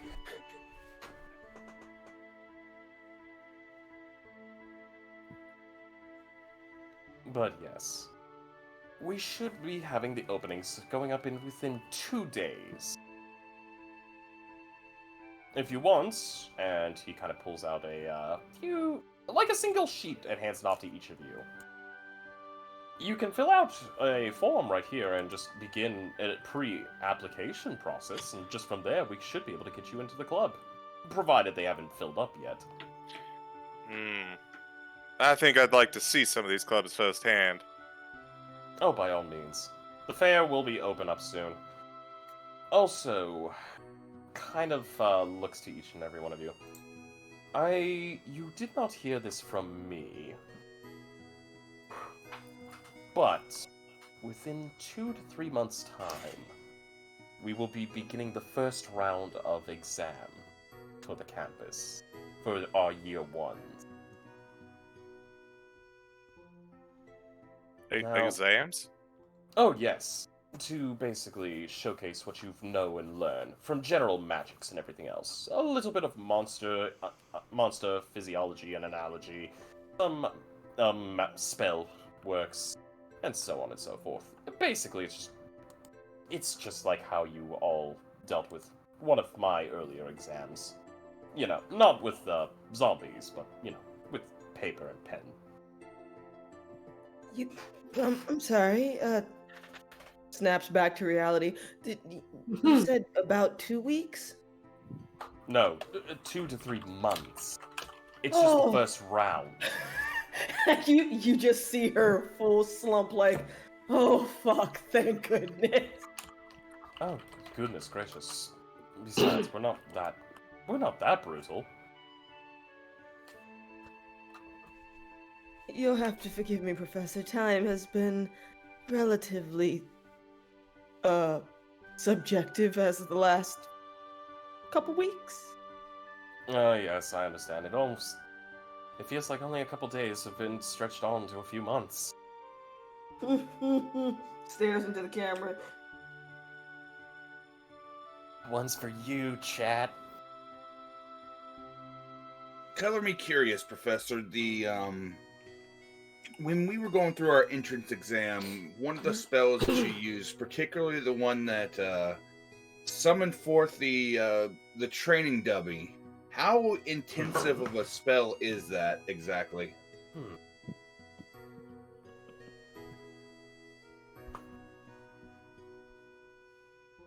I confess myself curious. Oh, you're wishing to learn the training dummy spell, yes? Yes. Oh, yes. Well, I have a interesting relationship with magic. I can't exactly cast it myself, but I'm really good at runes and making things. Well,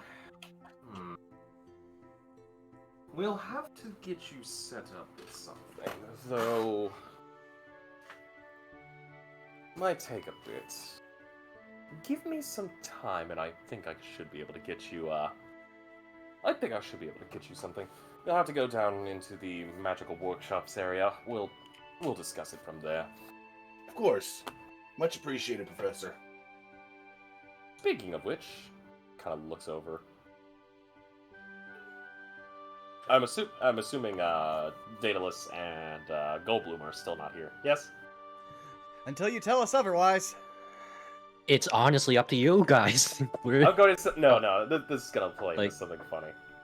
Yeah, I noticed you're missing 2 people. Daedalus and Goldblum, I believe. Where are they?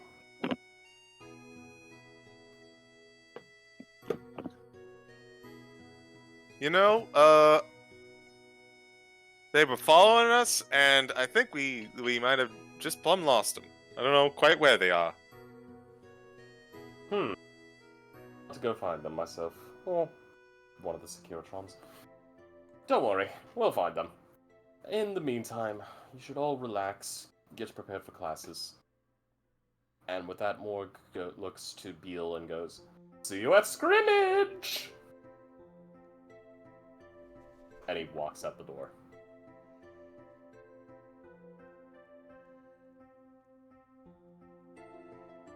So we're here with Professor Beale still. Yeah, Professor Beale's just kind of like smiling and like being Alright. polite. Well, if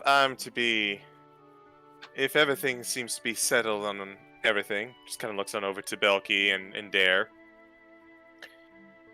I believe I unfortunately have classes to prepare for the rest of the day, so unless there's something else, I believe I shall recuse myself to my studies. Take care, Sully. And thanks again. Yeah, Belki. I appreciate it. Yeah, Belki. Of course. You know we'll come running. And he's going to give you a slight look. Ooh. What kind of look? Hmm? What kind of look? A little on the serious side. Can I insight? Absolutely. What does that mean? Yeah, no, she doesn't notice. That's a 9. Hold on. I'm not exactly the deceptive type. Okay. Yeah. You don't know. Rogue? You don't know jack shit. You'd be surprised, honestly. But yeah, just a little bit of a serious look, and he's gonna head on out the door. I don't know what that was about. Professor Beale just looks at you all and goes, well, if you all excuse me, I have a few classes to attend. Mr. Ender, we will get you set up with our facility soon. At least with our grouping. But other than that, I bid you all a farewell. Take care of yourselves. Thank you, Professor. Bye, I Professor. look forward to it. Thanks, No. Professor. No problem. And Professor Beale walks out the door. It would be at this moment I would like to tell everybody we will be taking a 10-minute bio break. Rock Alright. that. And while we're doing that, I will give the heads up for everyone. When we return, we will do some general checks for everybody for classes. We will then immediately move on to each of you getting to choose your clubs. And then we will move on to something fun. But yeah, 10-minute bio break, everybody. Sounds good to me. This is the weirdest I thing for me, being this quiet during a Save by the Spell session. Oh, don't worry. I've got plans for you, boy. Everyone. Oh, yes, important talks. Titan. Goldblum and Daedalus just drawing dicks in the sand, and I hunch down. Well, no, at that point, I'd just be like, okay, I guess we're going to class. Everyone else left. No, he just looks up. There's a dick in the sky. My masterpiece. Well, no, You're gonna have Daedalus to just roll a did... performance check to draw that dick, by the way. I would honestly be scared if Indare did that and made a performance check. You would simultaneously somehow, with that single dick, seduce half the campus. Somehow. It would be the most majestic peen in the sky. 12.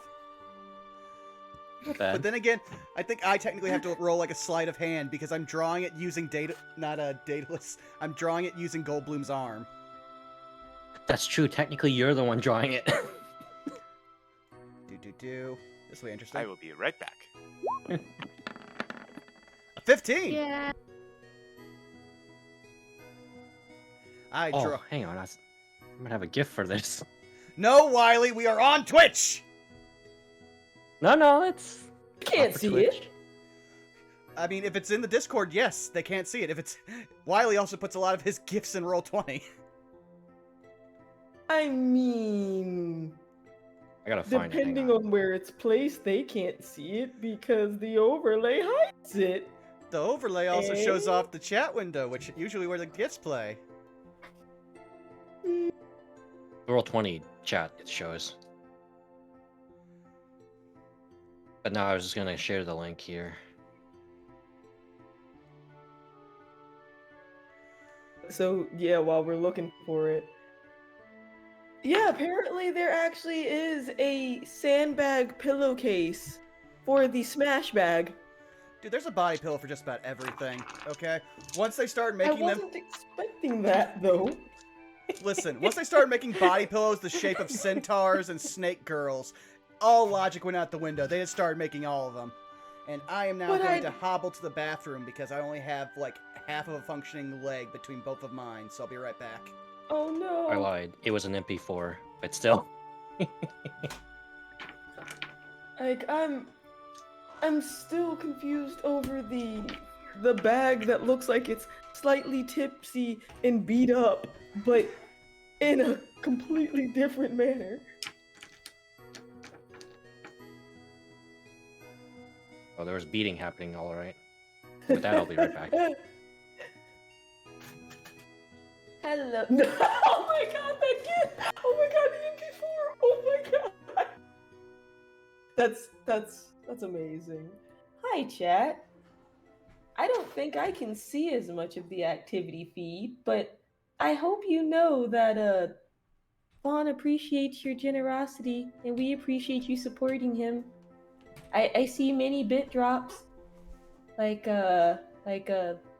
see that Juan gave 100 bits, and that Vaughn is gifting subs to wonderful folks here too.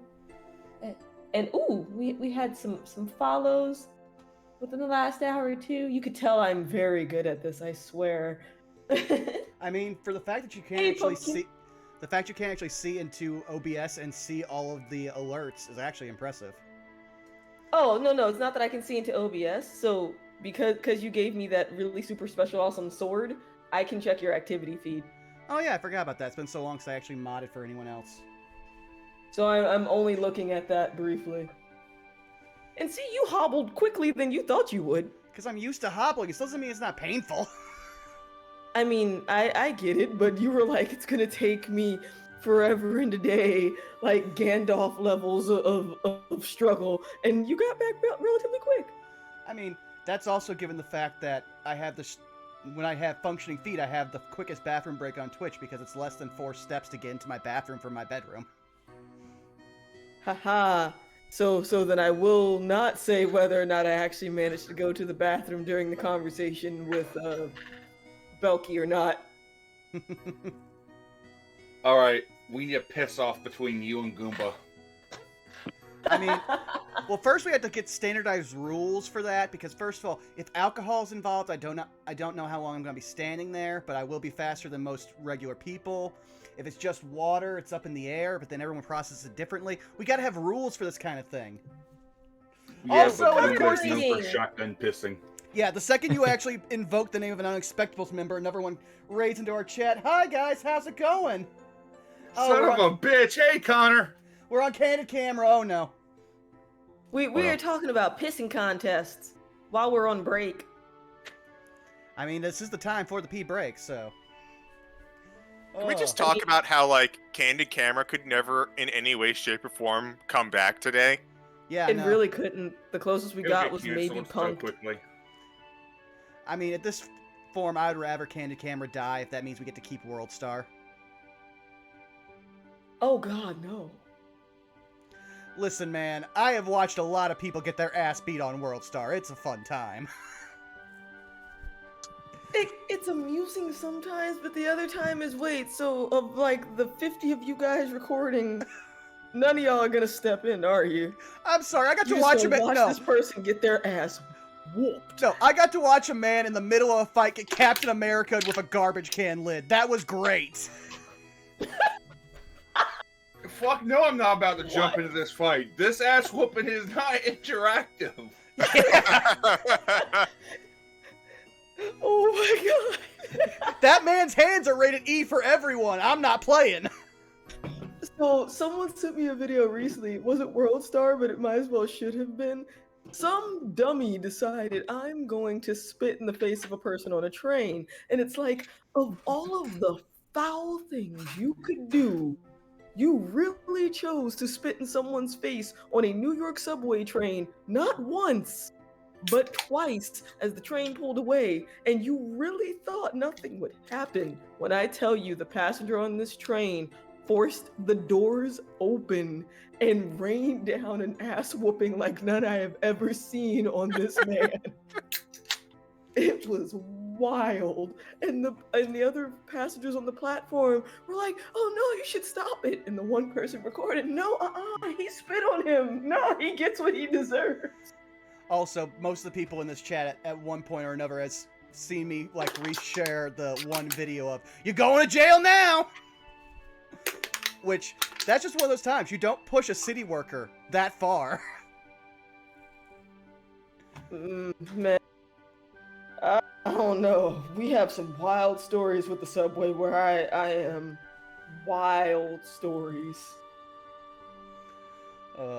Still though, at one of these points, I'm eventually going to be playing like a hand-to-hand combat fighter, and one of the like battle cries he's going to use is just "You're going to jail now!"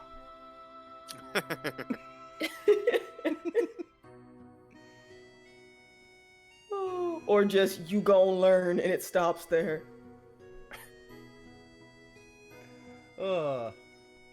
But yeah, we're just waiting on our DM and a few more people to get back from the potty breaks, and then we will jump back in. Oh. So is everyone... Nico, that was a New York video. But yeah, just a heads up for when Frost gets back. I'm getting all my games mixed up, oh no. But does everyone remember what jobs and clubs they picked? Because they are pinned in party notes for the sake of everyone's sanity. Yep. For jobs, yeah. For clubs, I'm gonna have to remember. Although I'm pretty sure it's the one that in game you already told me about. Yeah, that was the one you said. Yep. They're all pinned. Our choices. I just didn't know if anything had. I have it in my notes too, but like I just didn't know if any of it had changed since February. No, because I wasn't rolling any more NPCs for this game. Because every single one of the... No, you need to understand, every single one of the... Listen, I literally rolled character sheets for every NPC that is involved in the clubs and the jobs. No, I didn't mean like adding anything to the list. What I meant was, you know how since we've started playing, some people have changed possibly how they were going to play their character because of stuff that's happened. I didn't know if that had happened with anyone. That's why I was like, I mean, I remember what I put on the paper, but I haven't checked it out yet. So, I mean, fingering. I'm not going to be invoking another cryptid. I'm going to be making a cryptid. Imagine the body of Baggy with an outer shell of a chocolate golem. For a second there, I thought you were going to say butter golem, and I started to shiver. No, chocolate. I have butter golems are on the list. I also have chocolate golems and mayonnaise oozes. I'm just imagining like Baggy strapped in like Bedman. Imagine Pickle Rick with his rat mech. Oh. Yeah, it's at this point like we're more scarring the school than the school scarring us. I say as we blow up. Ha. You say that. Well, you say that. I might have traumatized and liquefied some owls and then drew a giant dick in the sky with clouds. So I think that's going to have more ripple effects than anything the school's had on Daedalus.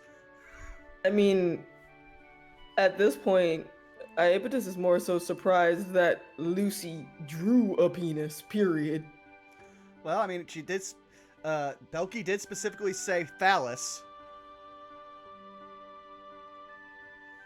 Right. Just as the sister just...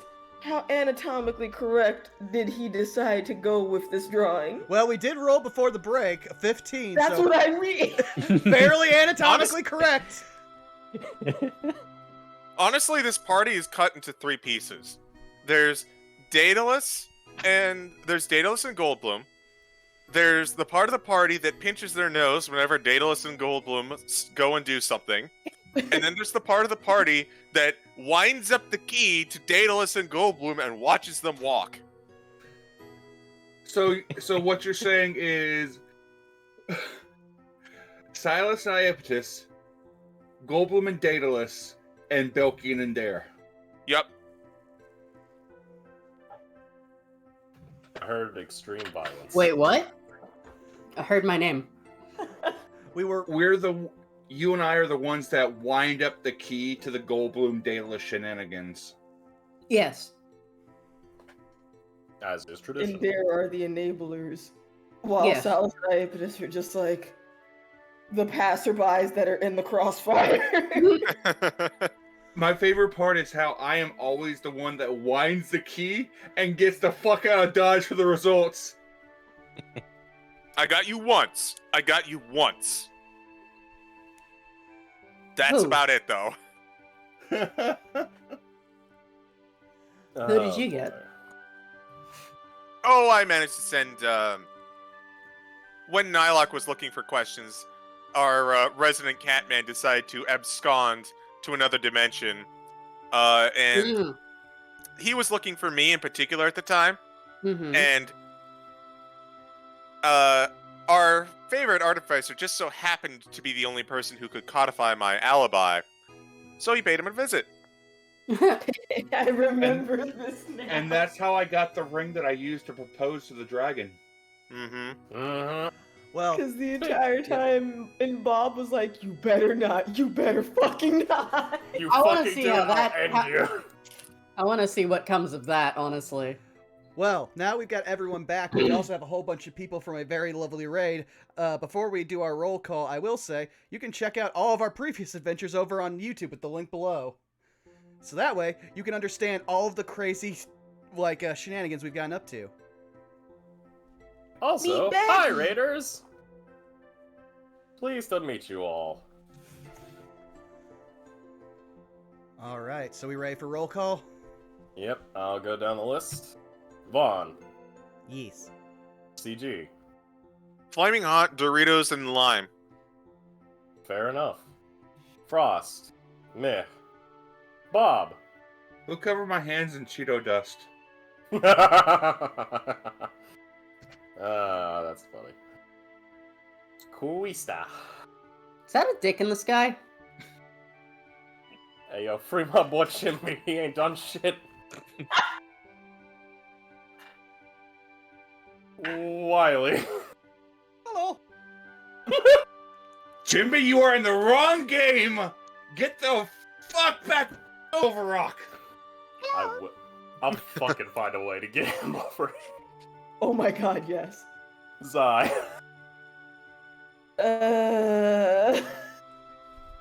Alrighty. Well, it seems everybody's happy and alive. So, for today, for day one, I would like all of you to roll me just general... You know what? Actually, I'm gonna do something unique. Roll me D100s, all of you, once. I want to see what kind of days you all have. Fire! 41. 4. Oh god. Oh No. god, Oh no! fuck. It's because I didn't Oh change my name. god, no! Let me go ahead and roll this. I know what kind of luck I have with the D100s as of late. Damn. Mid. 6 I'm gonna away. So I'm gonna... Yeah, we could have had the nice number. Daedalus, a pretty good day today. Classes have been pretty easy for you. You're blowing through it, and your teachers have even given you some remarks. Iapetus, you're really doing good. Your teachers actually are quite proud of your progress. Goldblum, you woke up this morning, you walked outside, and a pigeon took a shit on you.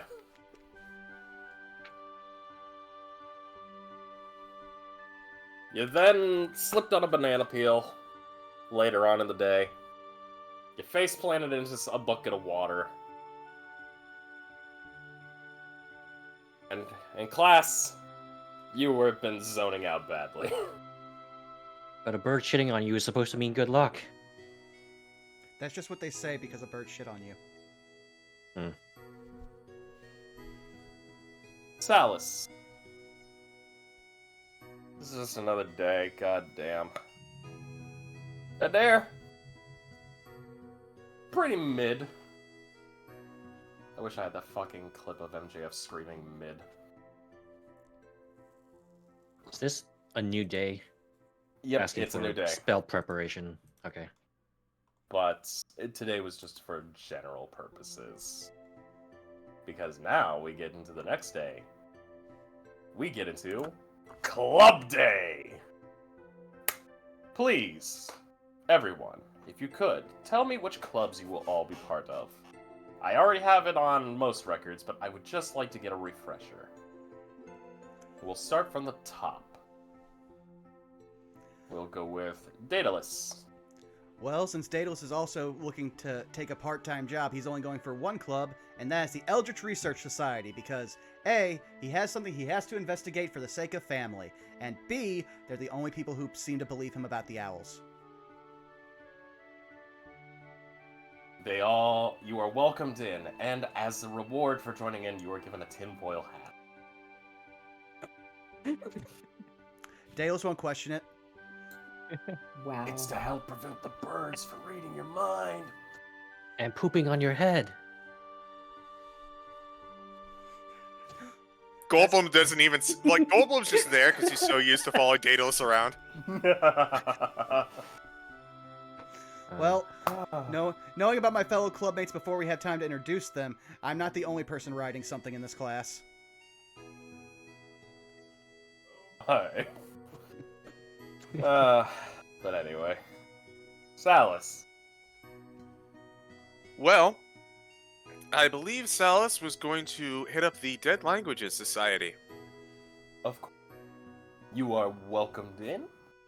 You fill out the paperwork, you are greeted, and allow me to bring up, just so that way I have... Make sure I have... I believe this was within the party notes section. Yeah, there's a pin now. At least I'll take it to the general one of all of the clubs.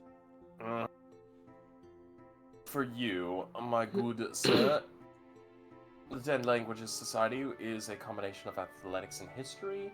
Your fellow club members are Drazomer Yanes, Quintilius A. Melantor III, and Boxer Bixendorf. What you know about this club is that these linguistic lovers love taking advantage of Strixhaven's deep repository of tomes written in ancient and near-extinct languages, teaching themselves these tongues and often translating their favorite works.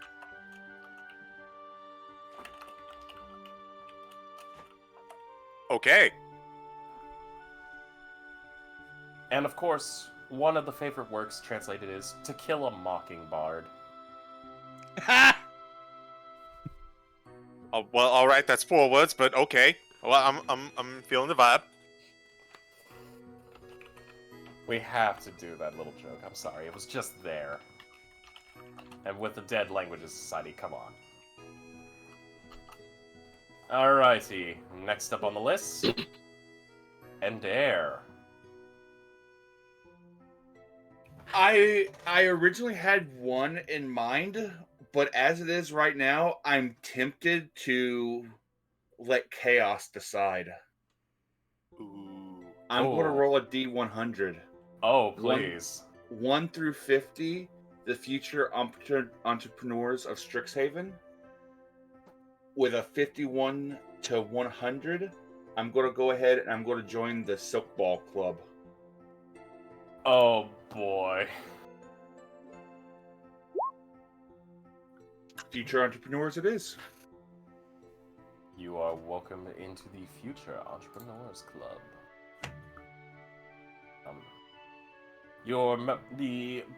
There's a few here and there, but the most notable would be one Grayson Wildemere.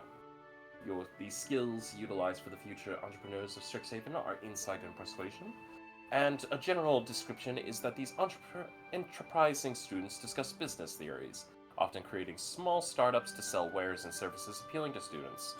The funds they generate fuel the club's activities. There's 2 parts to running a restaurant. The cook's in the back and the one's running the business. It's best to know how to do both. Bingo. Can't wait for fucking Catman Gordon Ramsay. Also, I don't want to distract too much, but you also didn't list off who was going to be in my club. Just for the Oh, sake that's of... right. Allow me to bring that up just quickly. Let's see. I believe it's right here. Dang it. Eldritch. Jesus Christ. There was a lot to copy down. We actually hit the Discord, character limit when we had to. Yeah, Jesus, we've... Oh, here we go. Your members would be Sekmin, Sedna, Misfiad, Wildyat, Skovskin. Your skills within this club are Arcana and Religion, and the students within this club spend their time researching the occult aspects of magic and ancient beings tied to lost legends.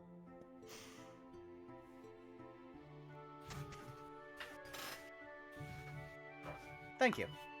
You are more than welcome, good sir.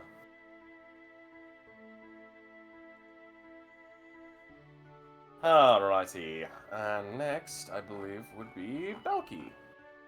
Belki, what club will you be joining? Can we join more than one club? Yes. Yes, I will say it will take up quite a bit of time, though. Well, Well, considering she can't get a job doing music, so aside from panhandling, I imagine she'll be part of the future entrepreneurs as well as the iron lifters. You know what? Yeah, I can see this. Don't forget, Bard Fighter.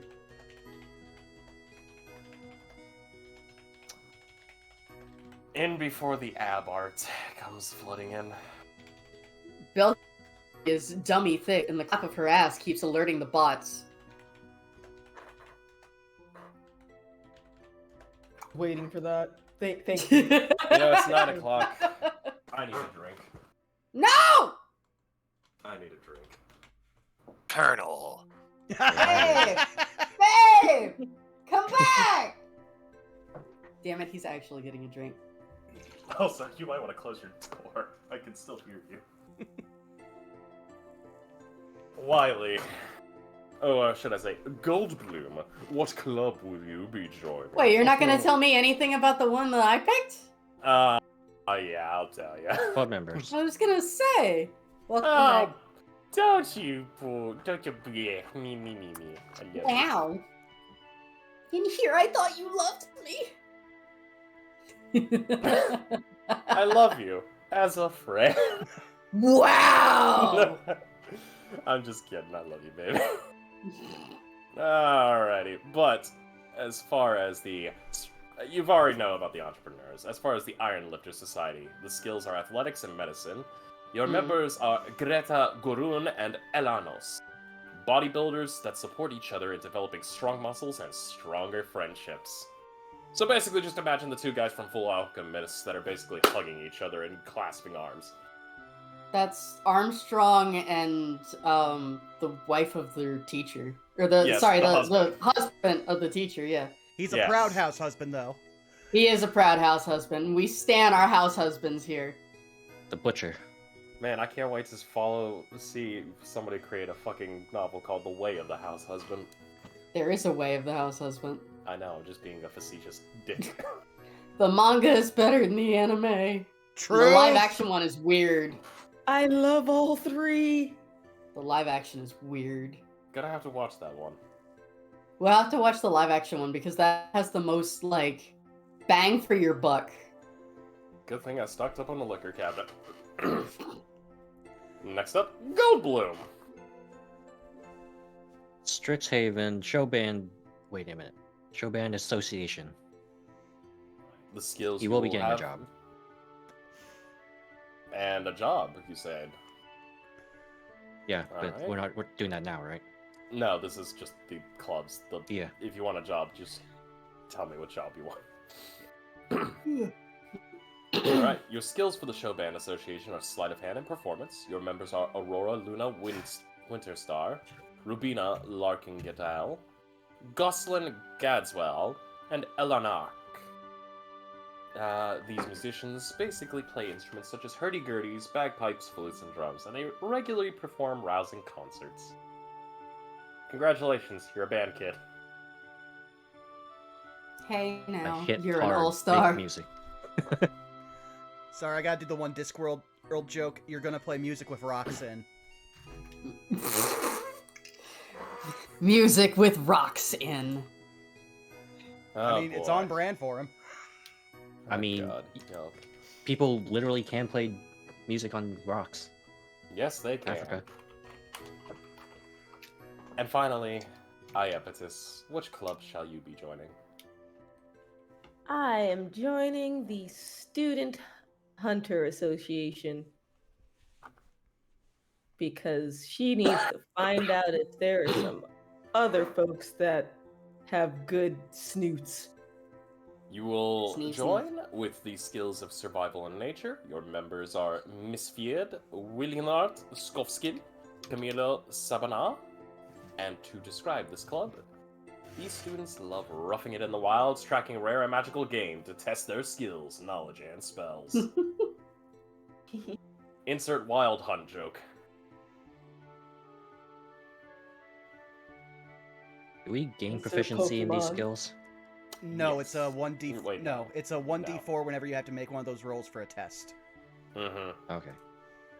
I was about to say. Is it specifically a test, or is it like once a day you can It's like use it for anything? It's for a test, but I purposely, for as a player, didn't look into too many of the above game mechanics. I just know that's the basis of what you get. There's also the relationship aspect with your fellow students. I mean, I can So only basically, if we needed to roll something regarding those two skills, we get like an extra 1d4 for it. yeah, but only in certain situations. Because they also Okay. wanted to make this really hard for you to do on a roll 20 sheet. Hold on, let me try something. Nah. Yeah, so I just run it like guidance. Just roll it afterwards. Announce that you're using it, and then roll it afterwards, if Yeah. anything.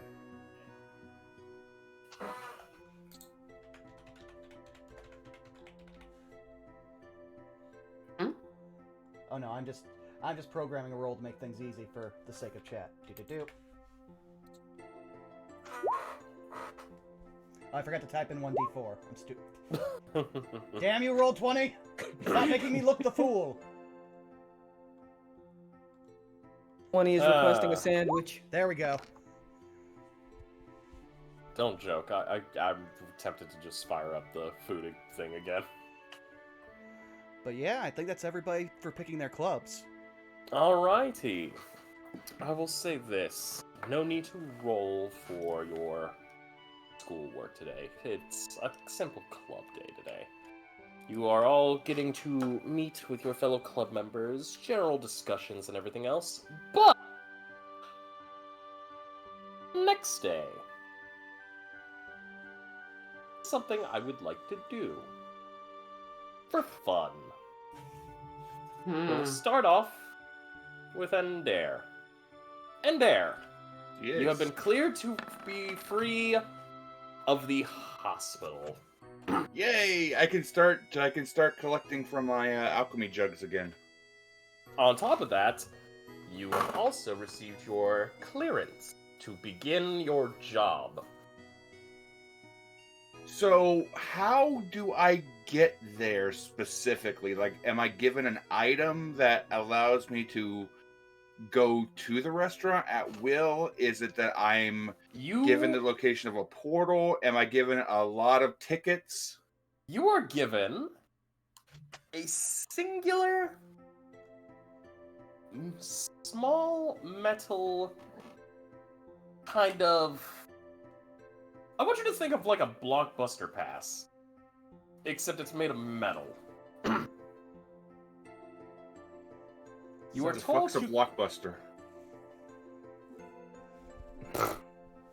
I mean, You were there's a fair chance that some people in this audience right now do not actually know what one is.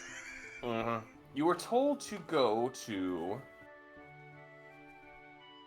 down into the Archway Commons area.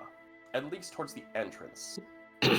So, probably right about here.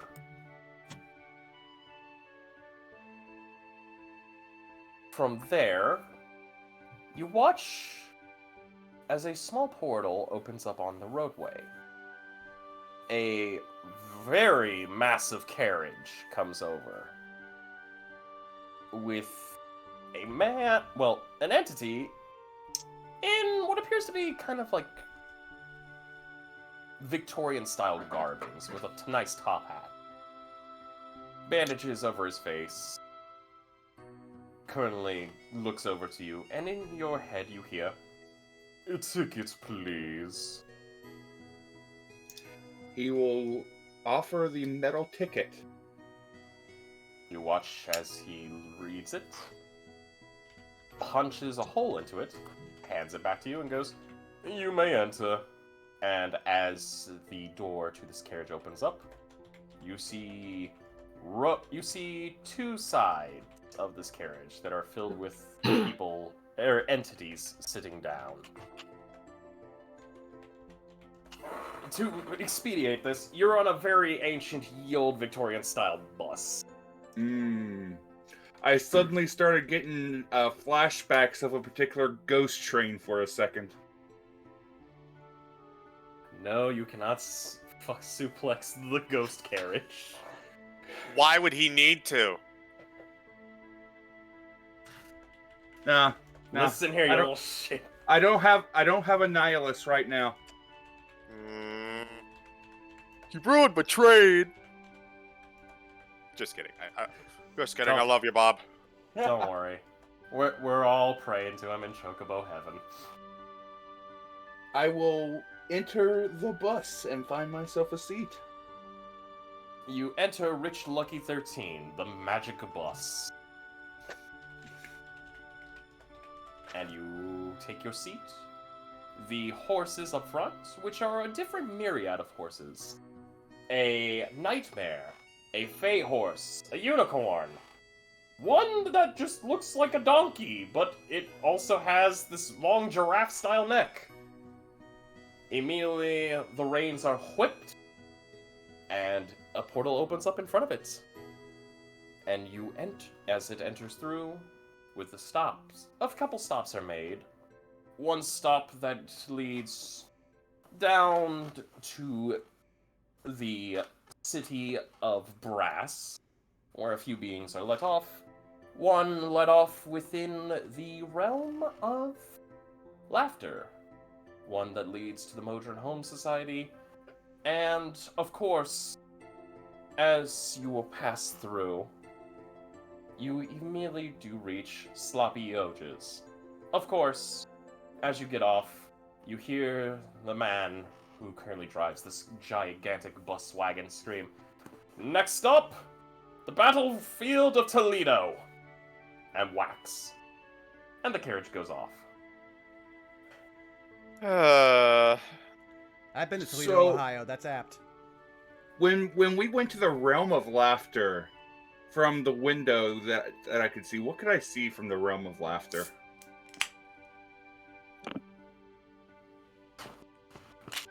Where do I begin with this? It's for comedians. Endless. Endless clowns. It's just a land of clowns. Pies being thrown into each other's faces. Water squirts hitting.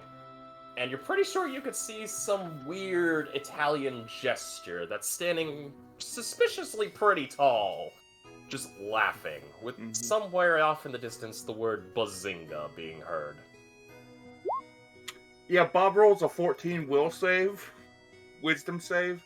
Indare is left on ghost pile as Bob wanders the fuck off. Italian Patriot playing in the background. No, don't worry. There's a good section of that realm too, where there's 4 comics and Drew Carey gives them prompts of what they can do. Ooh. Bazinga. But you are... And there, you arrive at Sloppy Oges. You are given a nice, pretty decently clean apron. You're given some gloves that can fit your hand. And of course, you are directed into the back. You are taken through thanks to one of the waitresses. And of course, within a gigantic, and I stress this, gigantic aquarium with tentacles galore. You see Frank, the It's the head chef boy. Leviathan. It's Frank. It's Frank! Wearing a chef's hat and 3 Michelin stars etched into it. How big of a chef's hat is it? A big one, or is it a teeny tiny baby chef's hat?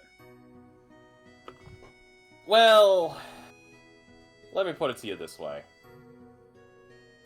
You have like the solid little like the diamond-shaped cook's hat.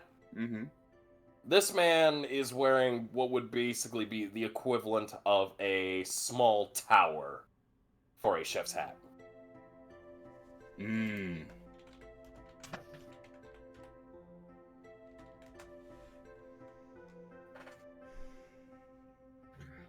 As Indare is putting on his supplies and making sure that, he does his usual thing to make sure that his fur is groomed, that nothing is going to emerge when he's cooking. He makes sure that he has all of his spices at his disposal, all of his cooking abilities, and he makes sure that he has his big old spoon. He greets Frank happily. Frank Hello! looks I down. appreciate you giving me an opportunity. I'm going to do everything I can to learn as much as I possibly can from you today. Happy Kitty smile.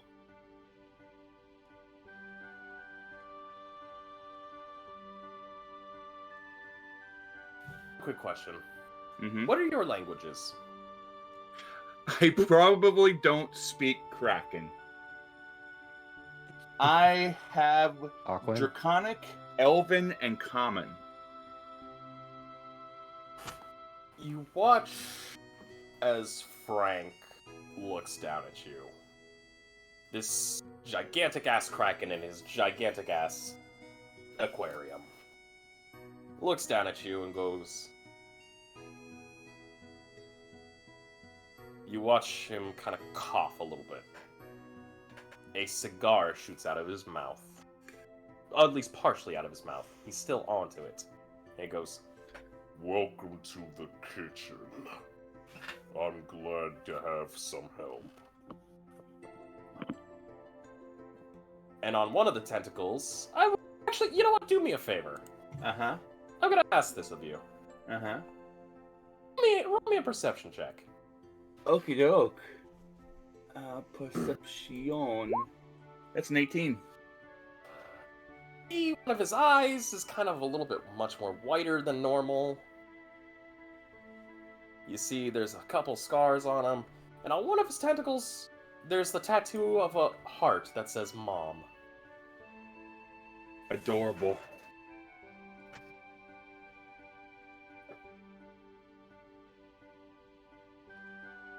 He looks over Frank, gives a nod, and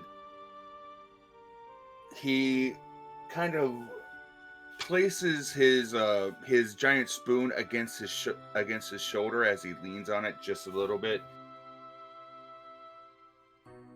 I'm happy to be able to be of assistance to you. I can only imagine the clientele that you have here, but apparently just a few days ago I managed to hold my own with a banquet for the Strixhaven founders among some other very notable people. So hopefully I'll be able to keep up with your caliber, or at least begin to learn to attain a portion of your skill. I hope so, kid. Otherwise, you ain't gonna last very long. You watch as he pulls out a meat cleaver, the size of a great sword, and he begins chopping away at this basically a mixed vegetable medley, and begins working quickly.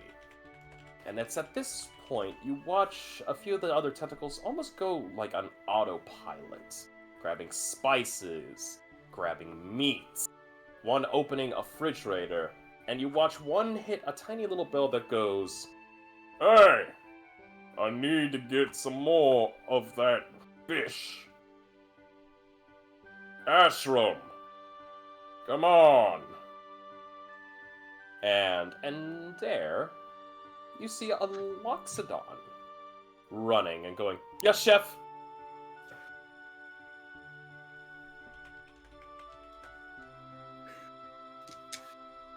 He looks over at the Loxodon as he's going about his business, and Dare's just taking a moment to kind of familiarize himself with the kitchen, Of course. knowing that he's going to be moving around here very quickly and hopefully somewhat efficiently. He expects at the very beginning he's going to be given some of the minor tasks until he's up to speed, but he is ready to go whenever with whatever Frank needs. Of course. Now, I will be fairly quick upon this to say this. You will also note that there are two others that are currently within this kitchen. And it takes you a little bit, but you actually get to learn that two other people that are working in this kitchen are Binita Ashram, the Loxodon you met, and of course, Javendish Stoutclaw, a male owlin. Both of them actually also attend Strixhaven, and they are second-year students. There's a look of recognition whenever he sets his eyes on Yavanesh, because he has actually met Yavanesh before in the frog incident. Huh. And Yavanesh looks up and goes, "Hey, you!" He basically does the whole, it's the Spider-Man point thing. It's basically the Spider-Man point thing. Go, "You!" Yeah, you. He gives a bit of a grin. Good to see you again. Yeah. I'm happy to be able to work with you. It's good to see you too. Yeah.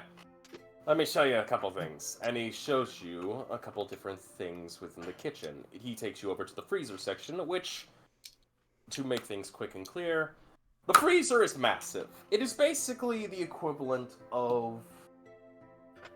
How would I put it this? It's the equivalent of a 2-story house with dozens of different food areas. There is set up within the kitchen and all across zipline areas, and of course, mechanical basket areas that can transport some of this material, including members of the kitchen staff, just to quickly zip across. There are pulley systems set up for those that are of the smaller race variety, because Frank's a big guy. He likes to cook. He likes to make sure things are doing alright.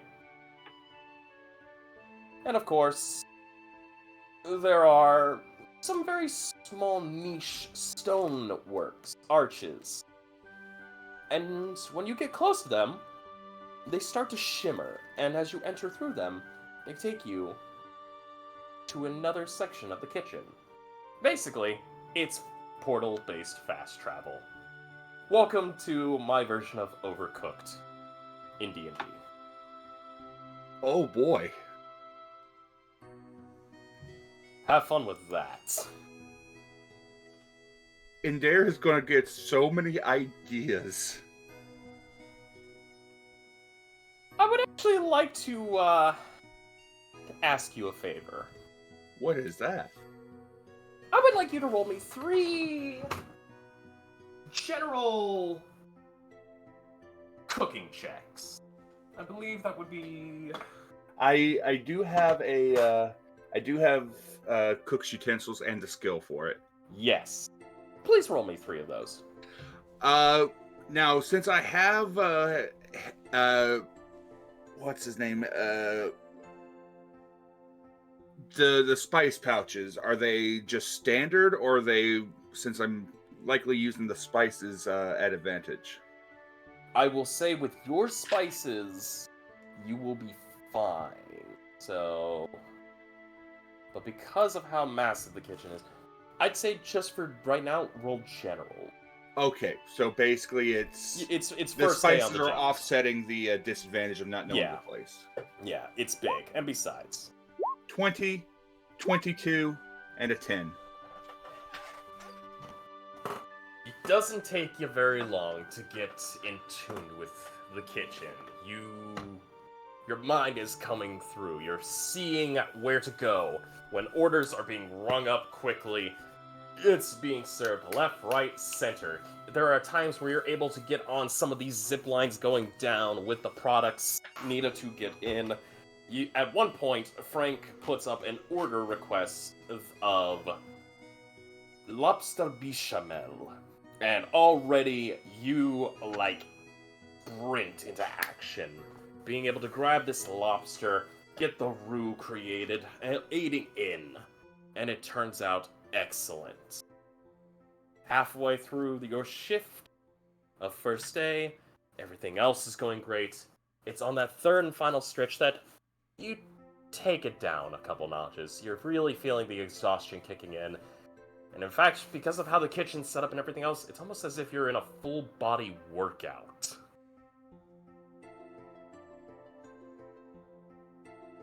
I can imagine the feline agility is being triggered quite a lot today. Most certainly. You gotta be on point A to point B in the snap of fingers. Interesting. Like, I can kind of imagine at one point, and there is just a red blur running across into the freezer, hooking his staff over one of the zip lines because he doesn't have time to to wait for the handle to come back, and just with his staff ziplining down to grab whatever it is and get it back to Frank as soon as he can. Mm-hmm. It is an excellent day of first day working. Overall, Frank gives you quite the compliment. You and your fellow students are praised for their hard day of work. You are told that you will be getting your first paycheck after your first week working. And that Frank looks forward to seeing you in the kitchen. And of course, to make sure everybody has a nice, happy time, allow me to do something here. I'm not gonna use these dice, I'm gonna use the good dice.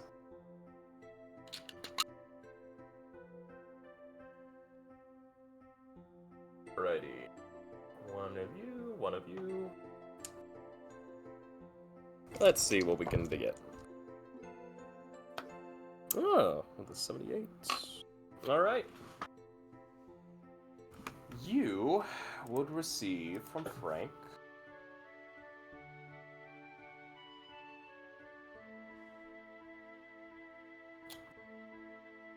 let's see.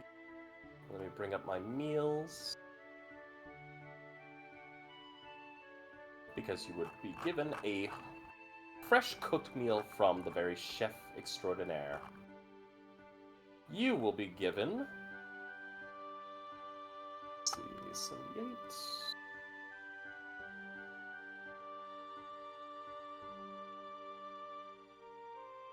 And do apologize for how long this has taken. You're fine, dude. This is just the point of this. This is just the point of the game where a loading screen will pop up. You are given a nice, creamy salmon risotto. Ooh. It is. I could even post a picture for you if you would like. Yes, please. Give me just 1 second.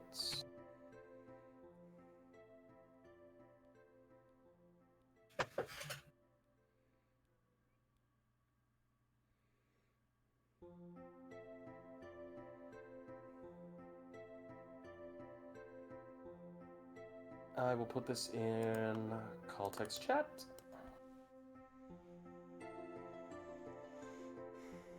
That does look good. And of course, it is quite nice because he was able to do this in 15 minutes with 12 ingredients: butter, brown onions diced, 2 garlic cloves crushed, tablespoon of plain flour, 2 cups of milk, 1.5 cups of dried risoni, 2 quarter cups of Marcel chicken style liquid stock, 2 cups of frozen peas, half a cup of grated Parmesan, 185 grams of hot smoked salmon, flaked into large pieces, chopped fresh flat leaf parsley, salad leaves, and of course, a little bit of Parmesan sprinkled over.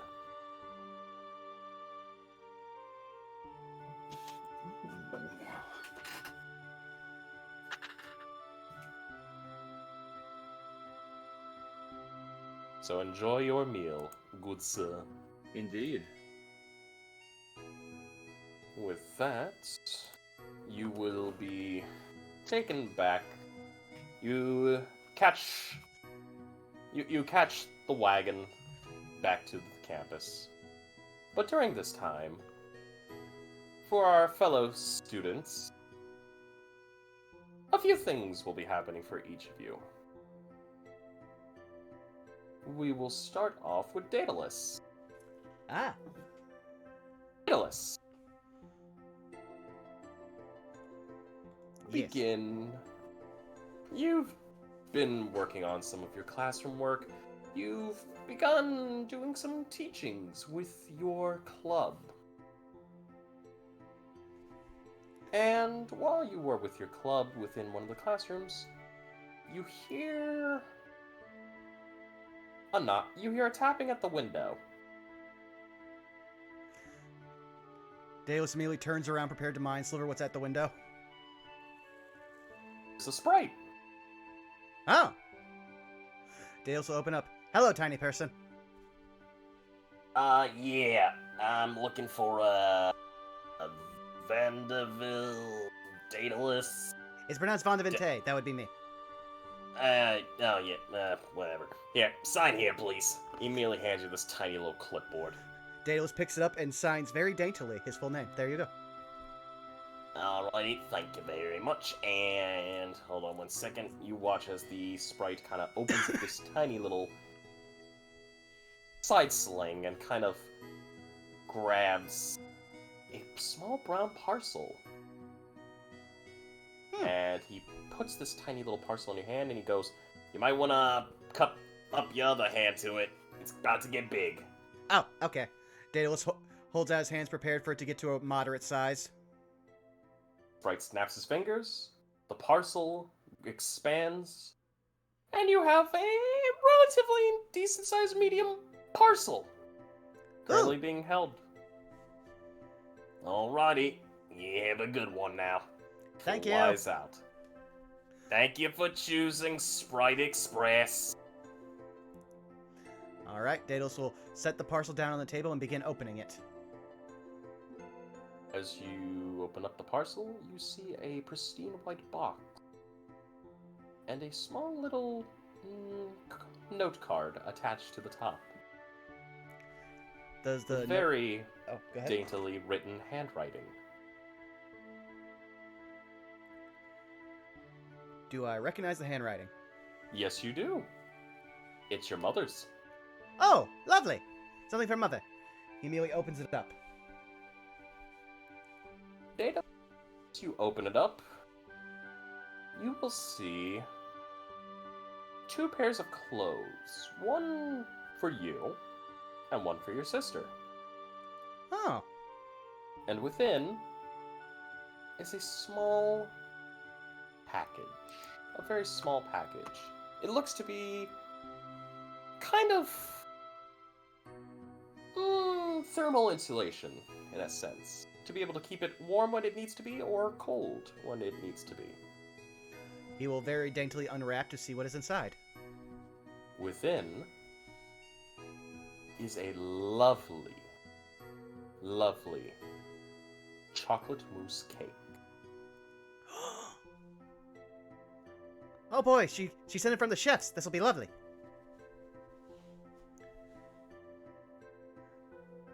Now I'm just trying to remember. Is it Daedalus or Iaptus' birthday? It's neither. Wait. Okay.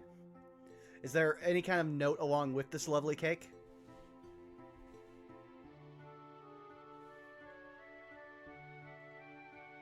Frost?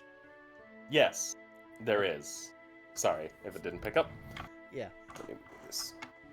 The note says, "My dear children, I'm so glad you are doing quite well. I've had some reports given to me. I look forward to hearing how you all are. I am so sorry that I can't send you anything else of extraordinance or extravagance, but I feel as if it would be appropriate to get you some nice clothing. Also, the cake that is attached is something that I picked up while I was out and about, doing with some meetings. It was brought in by one of my subordinates. It was quite delicious. I thought you should all try. Anyways, hope school is treating you well. With love, Mama Vandana." Daedalus will very carefully refold the note and place it into his pocket to remind him to write a letter back. And then he will take the cake, rewrap it in its protective stuff, and then go try to find Iaptus and the rest of his friends so he can share the cake. Of course. I will say that we will switch over to a combination here of Goldbloom and Salus. Goldbloom, Salus. You two are doing some steady work and have been given a fair bit of work together, and you thought, why not? We should be able to sit down and get this done. On top of that, there has been a nice little treat going on. One of the things in the school's cafeteria room was this neat little invention of taking bits of capicola, some pepperoni and salami, melting a very nice, very thick white cheese on top of this pretzel, and then adding the meat on top of it. And then, of course, the school lunch directory has called it pieza pretzels.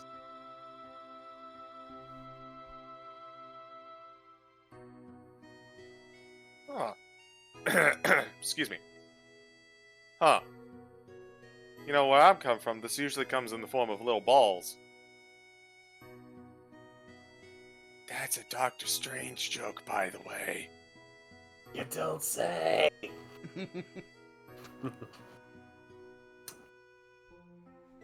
You got your missed the PAs reference of entirely.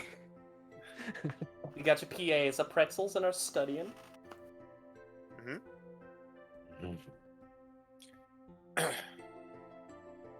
How's schoolwork been for you? Seems like we needed a bit of a study get-together, and I remember the last time that you and I were in class, you unfortunately took a nasty fall. Yeah. Not having good luck lately.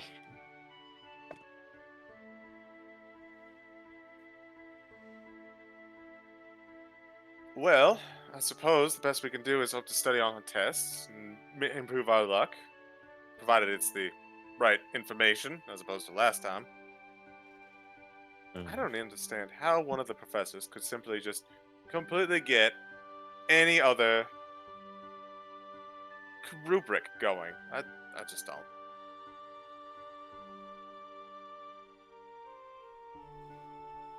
Goldblum pretends to understand what that word means. Yes, totally.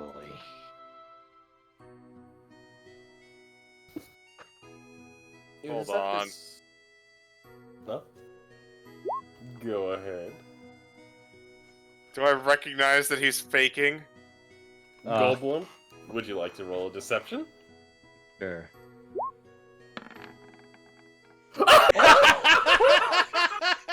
That's a Amazing. natural 20. This man is Good like job. a fucking rock. You can't read him. I mean, if anyone's mastered the art of closing their eyes and sagely nodding, it would be Goldblum. True.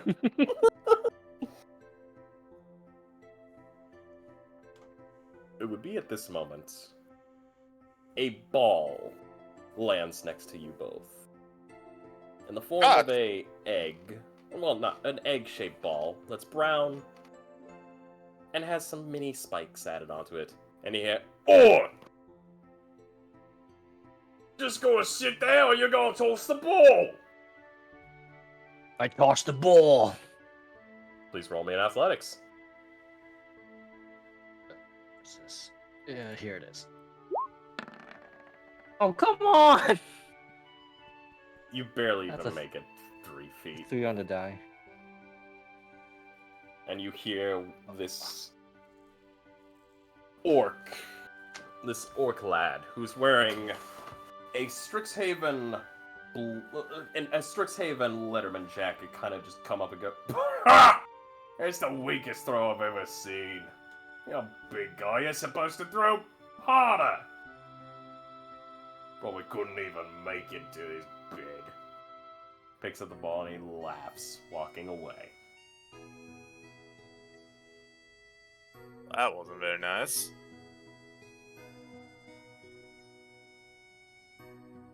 I am looking at my spells to see what I can do. Speaking Hang of on. not very nice. Man. Summon Beast, just send the dogs on him. I do Now he have goes back enhanced ability. to he goes back to playing Blood Bowl. He just sees a dick right above the stadium. Oh, use a dick. He uses Druidcraft and he grows a dick out of the Enfield. I should have taken Druidcraft. I do, however, have Hold Person. Oh! Oh.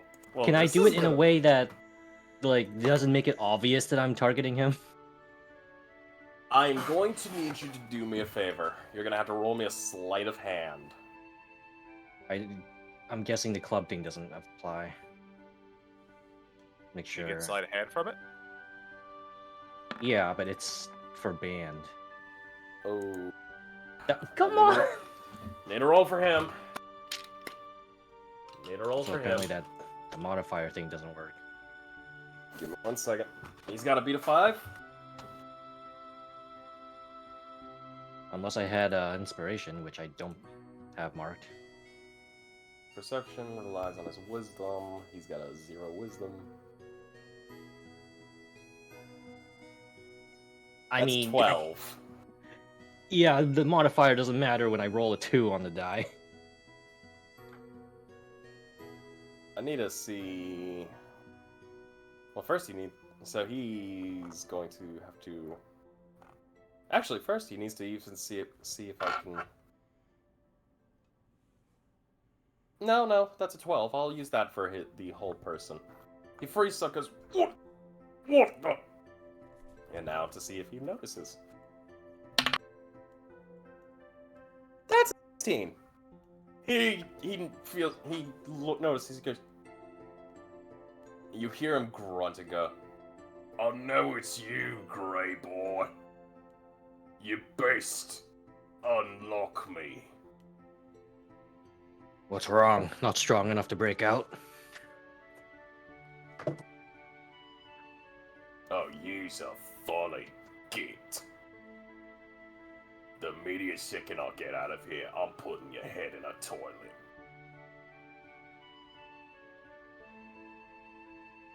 You can certainly try.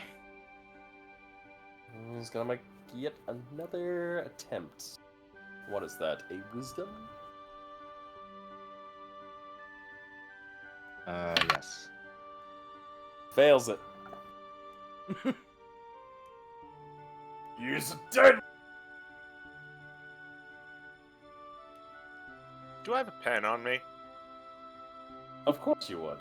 You're Salus.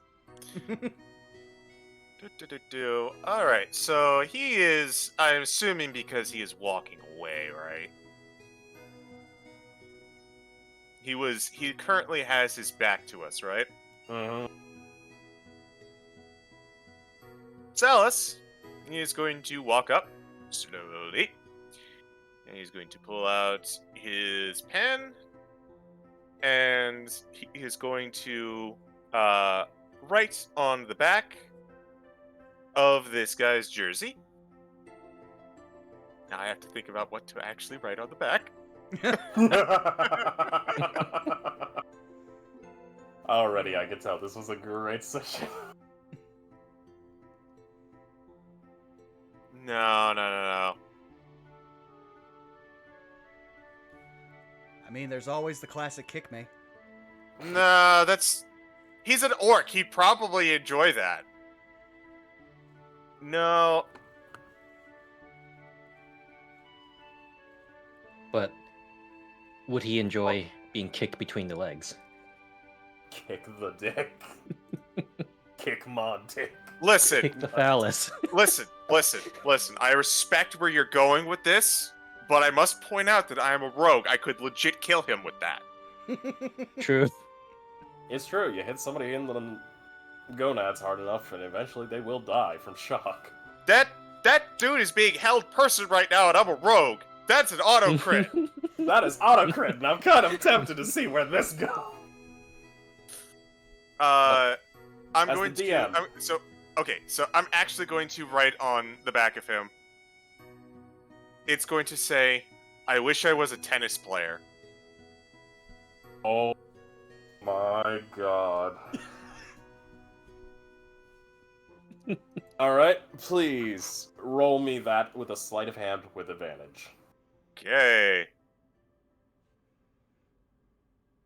That's a 15. He does not notice you write this down. He's going, Sal's just kind of like, and just heads back to the spot and just nonchalantly takes his spot next to Goldblum. Just gives him a quick nod and just pretends like he's been reading this whole time.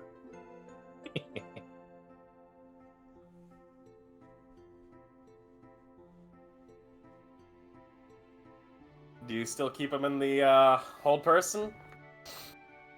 Yeah. Fuck him. Fuck him! I just hold him until it breaks out. I mean, it lasts for a minute.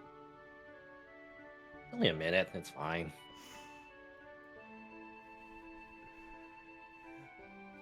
Actually does break out and he goes, oh, he's done it now. He looks back to you, Goldblum, and he screams, "You's a dead gate!" And as he storms away, people begin to chuckle as they see the tennis player's signature on.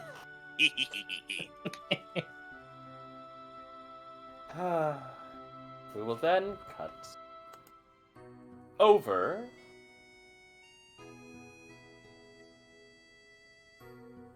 We'll cut over to Belki. Belki! How is I? I would say you're doing class. You did your classwork.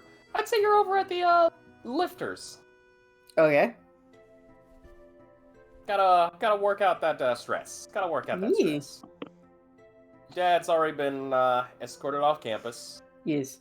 Everything's been all right. Roll me at athletics. Let's see Okay. how well you're lifting. Wow, not great today. Wait. Oh, I guess it already added the jack of all trades. Yep. Oof. Wait, hold on. So this You are does- struggling. So you don't get to re-roll it. Okay, I see. Yeah, you're struggling here. And it would be at this point. Pre-workout didn't hit yet, exactly. Nope. But something else will. Mm. You will see Da da da da, la da dee dee, la da da. What? Oh, that's gonna be funny. You see a gnome Uh walk up huh.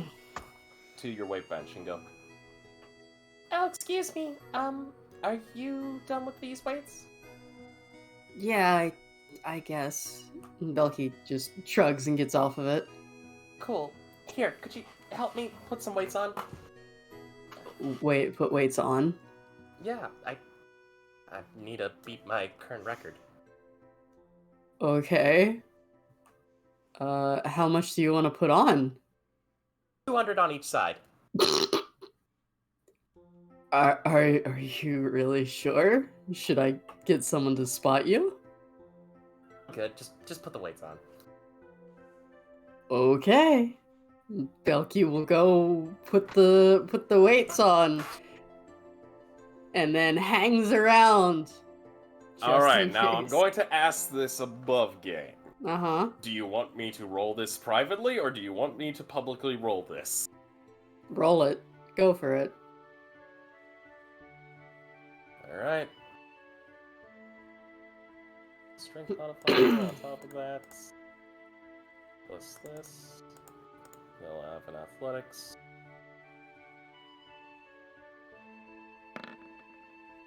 Dirty 20.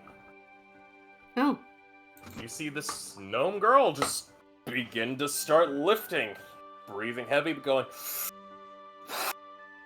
1, Oh shit. 2,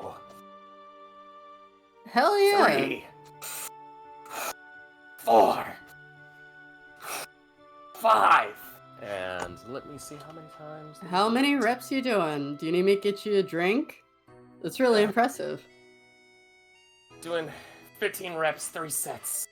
Alright. Do you want So- anything? Yeah, think you can, think you can hand me that, container right next to it? Yeah, no worries. And Belki will pass it along after the first set's done. Thanks. Grabs it. Opens it up. Belki, what's your passive perception? 15. You can take a whiff of this thing just from where you're at. It smells like meat that's been put through a massive blender. And this gnome girl is chugging it. Nope. Not what I want. Not even slightly. She is welcome to it. Thank. Do you want some water or something to wash it down? Oh no. You kidding me? This shit's good. I believe you, yeah. You got them gains, girl. You got no idea. I saw you were struggling. Hey, you want me to teach you how to... I mean, yeah, I'm not gonna say no to anything you can teach me. Alright. The trick of it is, you don't want to start doing the heavier stuff when you're doing the lay down bench work. You want to do it when you're doing squat work. Here, I'll show you. Yeah. You watch as she takes off 50 pounds from each side. Mm-hmm. We're now... It's still 150 on both sides. no, that's 300 altogether. She had 200 on each side. Yeah, I said that's 150 on both sides, and then you just corrected me. Oh, sorry. Literally what I said. Look, brain And don't this guy work, taught us don't. math. Right? Fucking Steiner math over here. All right. Why, Belki? Oh, It spells disaster for you! At the Strixhaven Sea. all right. But anyways, Yes, there is now 300 pounds. totally. You are encouraged to go over to the squat area. Uh-huh. If you would like to do this, roll me another Alrighty. athletics. She will Okay. help spot you, so with advantage. Okay. 20. You begin to do your squats with this bar over your head. Hmm. Now the trick of it is, roll it a little bit down onto the back of your neck while you're squatting. Yep. Yep, I got it. 1, 2, 3. Belki will do the squats. Roll me a d20. Okay, just a d20. Yep, just a d20. 4. You will do 4 sets. Okay. At least That's 10 pretty reps damn each. good. Doing pretty good. Not bad. Belki will put it back and just.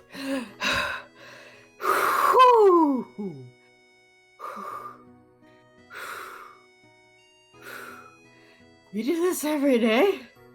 Oh yeah? How else am I gonna get on the sports team with Professor Diana? Wait, what? Oh yeah, Professor Diane does her own sports team. What sport? Powerlifters. Yeah, no, I'm just trying to stay in shape, you know? See. More for the stamina than anything else.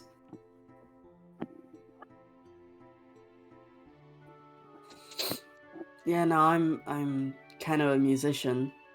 Have you maybe heard of me? Or the Hell Screamers?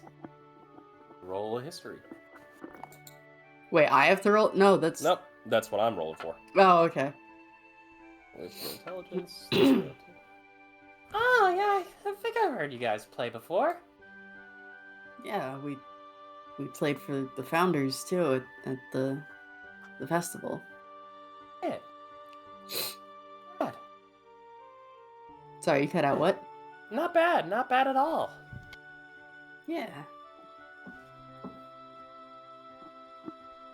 Anyway, keep on lifting like that. You'll do pretty good. Yeah. Oh, and watch your knee work. That's where it's really at. Yeah.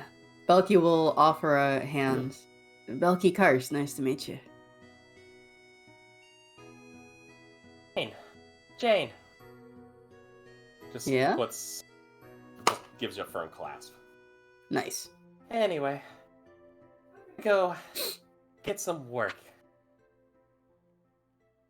Alright, well, you take care then. I'm gonna try and recoup and give it another couple sets.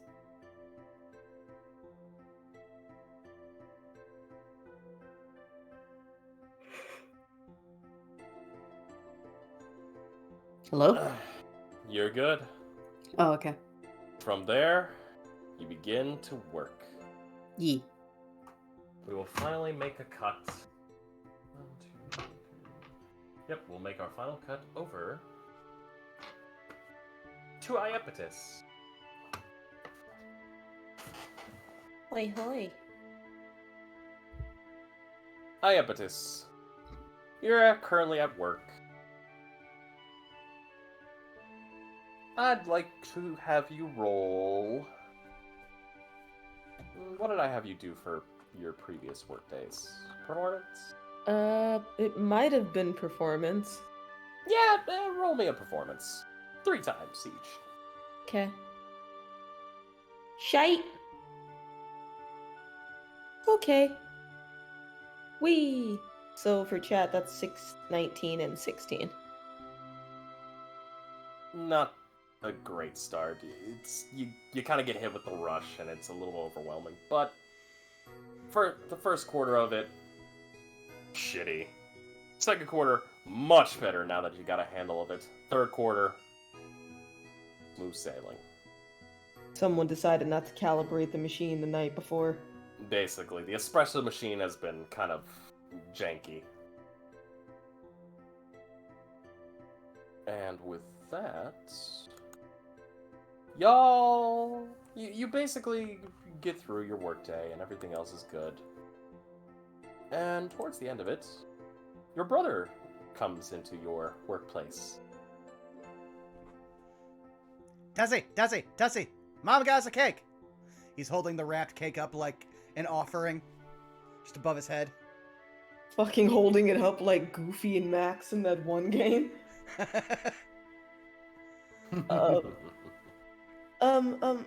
Looks over to her supervisor. I'm sorry. Lucy, at work. Take it down a notch. Looks around. How packed is it? It's relatively light now at this point. I mean, okay. I'll just go wait. I figured we could share this with everyone. Well, signals him to come closer so she's not yelling across the cafe. Comes closer. Alright, so you were saying Mom sent us some cake? Yeah. Oh, also, winter clothes. And he reaches into his bag and pulls out the clothes that were for her. Here you go. Oh. Look, thank you. I gotta remember to send Mom a letter thanking her for them. She will quickly put them into her bag, just trying to avoid getting any of the espresso or milk or any of that stuff on the new clothes. I think I still have a little bit more time left on my shift, but as soon as it's done, I don't mind heading over to, I guess go to the cafeteria to share the cake. Do you want anything while you're here? Oh, no, I'm fine. Dale's just sit down and start messing with his, spell book and the timer crystal. Which I believe now has... We had 3 weeks on it when we finished, and that was 6 days ago. So, just a little over 2 weeks left. How was your first day of club stuff? Oh, very lovely. I did not know that there were dog people. Sorry, what? Oh yeah, 2 of my club members are... Well, I think they said they were jackal folk. Kenra, weird name. Then there... I'm not sure exactly what the other one is. She told me to call her Misfit. She rides a wolf thing. Wait, Misfit? Yeah. Little girl. Halfling. Interesting. So, Vaughn, above game, isn't that one of the members from the Hunter Association? Yes. Oh snap, that means you're in both. Well, no, she's in 2 clubs, because just like we can have 2 clubs, so can any of the NPCs. Gotcha. Yeah. So then, I guess, also then above game Frost, is it safe to say then that I've been to my club once already, or no? Yes. I would say that you at least got to sit down and meet with a few of your club members. Just, a general introduction. Oh, okay. I was just asking because of my next statement. Oh, that name sounds familiar. I think we're also in the same club. Oh, neat. Just be careful. The wolf thing at one point just started climbing the walls like I do.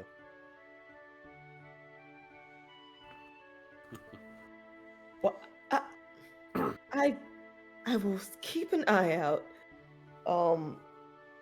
And as her shift starts to wind down, she'll make sure she cleans up her station and stuff, preps whatever milks and such need to be prepped for the next shift, clean glasses, all that stuff.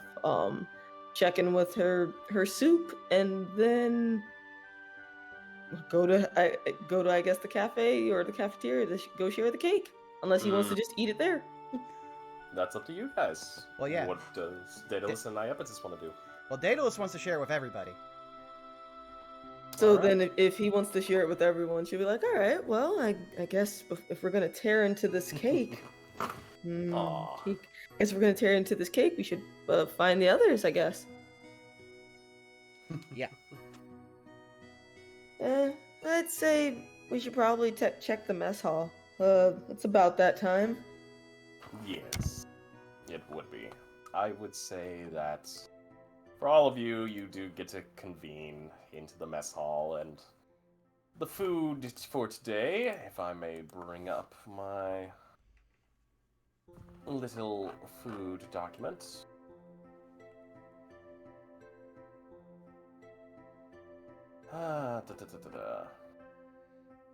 Today's meal are cast iron skillet steak, sugar glazed ham, Thai meatball soup, San Francisco style ciopino, sheet pan salmon with simple bread salad, duck with brandy Bing cherry sauce, Southern style spaghetti, a thing of Sicilian style pizza, stone soup, basil chicken with smoked tomato jam, a thing of arroz verde con pollo, easy honey mustard chicken, habanero raspberry ribs, garlic mashed potatoes, a bit of creamy soup. You also happen to have, on course, a bit of stuffed acorn squash, pretzel-crusted chicken with broccoli, fettuccine alfredo, pollo asado tacos, casserole, instant pot lentil soup, Parmesan fish sticks with glazed carrots, chicken fried steak, a nice bean chili, a bit of Greek salad, herb roasted pork tenderloin with preservers, baked spinach ravioli with pesto cream sauce, lemon thyme sheet pan chicken and potatoes, pork masala with mushrooms, soy ginger beef kebabs with rice, sheet pan ranch pork and veggies, rigatoni with creamy corn, Greek salmon couscous bowls, loaded chicken tater tots, eggplant lasagna, sheet pan spicy peanut and broccoli, mushroom and asparagus pasta, red pepper, Florentine melt, onion noodle casserole, shrimp and tomato sheet pan, cashew chicken, and of course, a beef and herbs biscuit pot pie.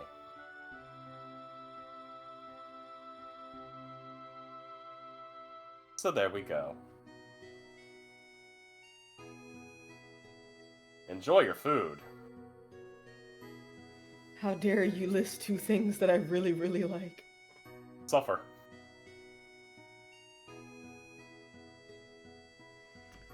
Meanwhile, Daedalus will just try to find his friends. Who do I see first? Goldblum. It's not hard to miss Goldblum. Goldblum! Goldblum! Goldblum! Goldblum! Goldblum! He repeats until Goldblum turns. I will turn. I have cake! Goldblum will approach for a cake. I would He's also say looking around over his Yeah. shoulder. who you're looking He is for. surprise orcs. He wants Okay. to be prepared to cast enhance ability when need be. See the orcs. They're sitting at their own table far across, but they definitely have noticed you and are giving you the stink eye.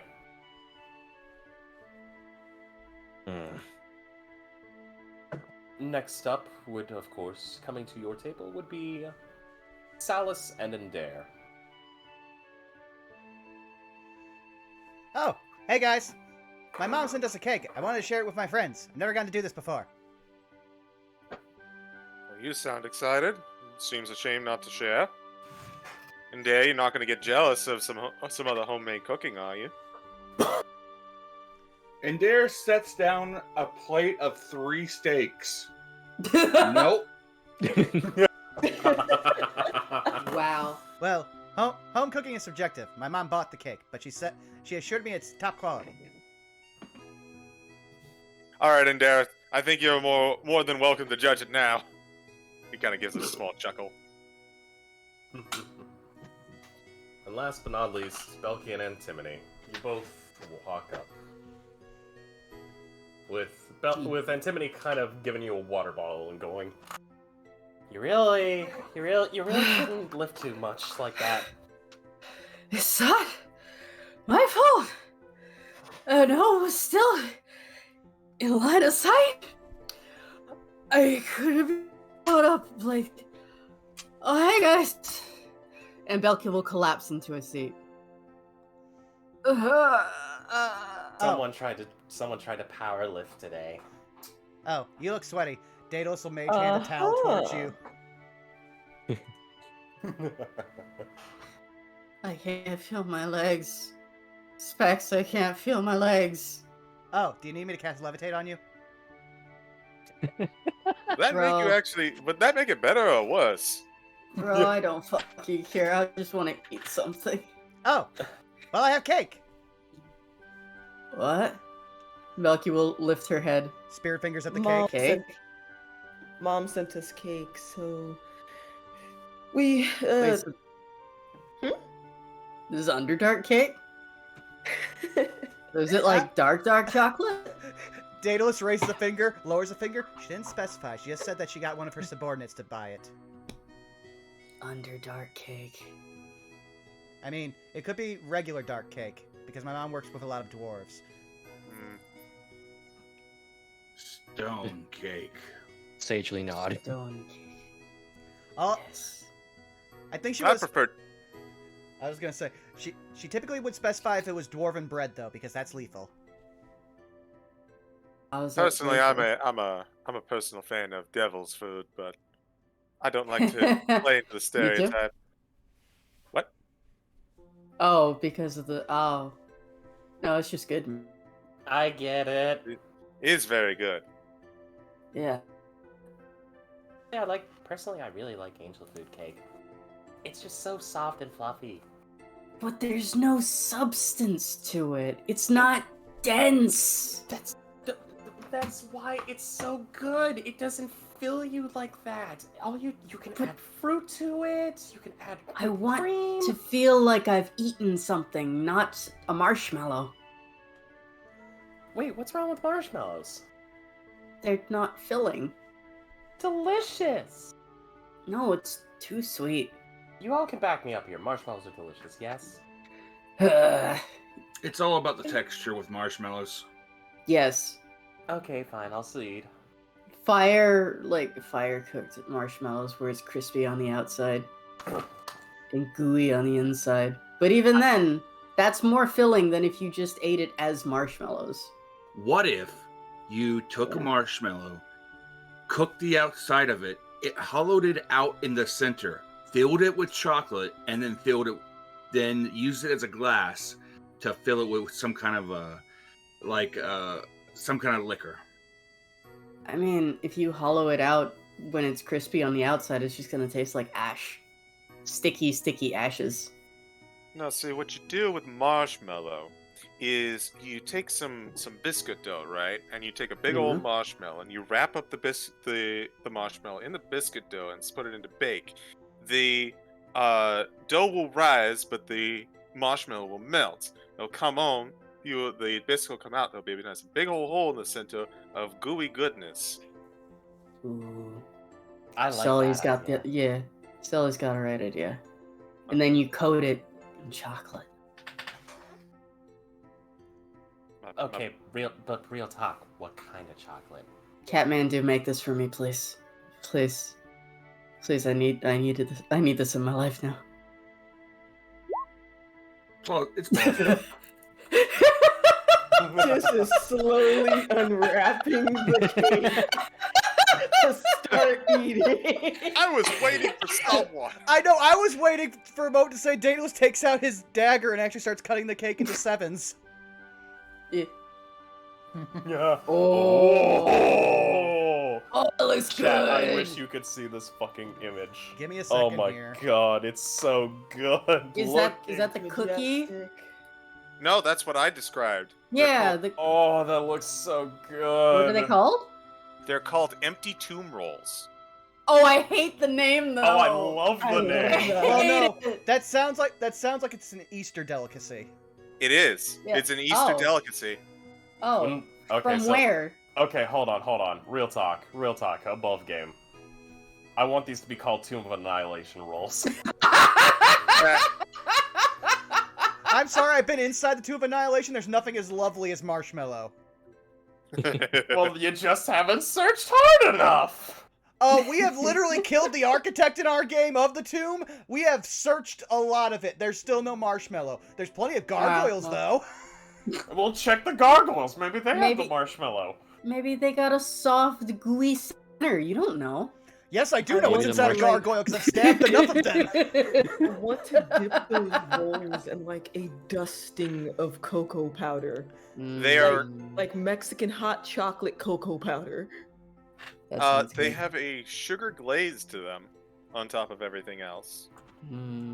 But yes. Hi, chat. Go ahead. Well, I was also just going to make a joke that it's funny that Tweedum started listening to this, so when they get up to this point, they're just going to be like, they can finally confirm they've been in the tomb too. I see. But yeah, Sure. Cake. yeah, they also just... you say Mexican hot chocolate. I raise you a glass of horchata to go with it. Oh god! Oh yes! Fucking J Frost doesn't like horchata because he doesn't like the cinnamon flavor. Look, it's okay. So I like okay. horchata, but like I mess around with it. Sometimes with cinnamon, sometimes with nutmeg. But hear me out. There's a place near me that makes horchata lattes, and I'm like, wait, hot? That's devil worship. And then they're like, no, but try it though. It is so good.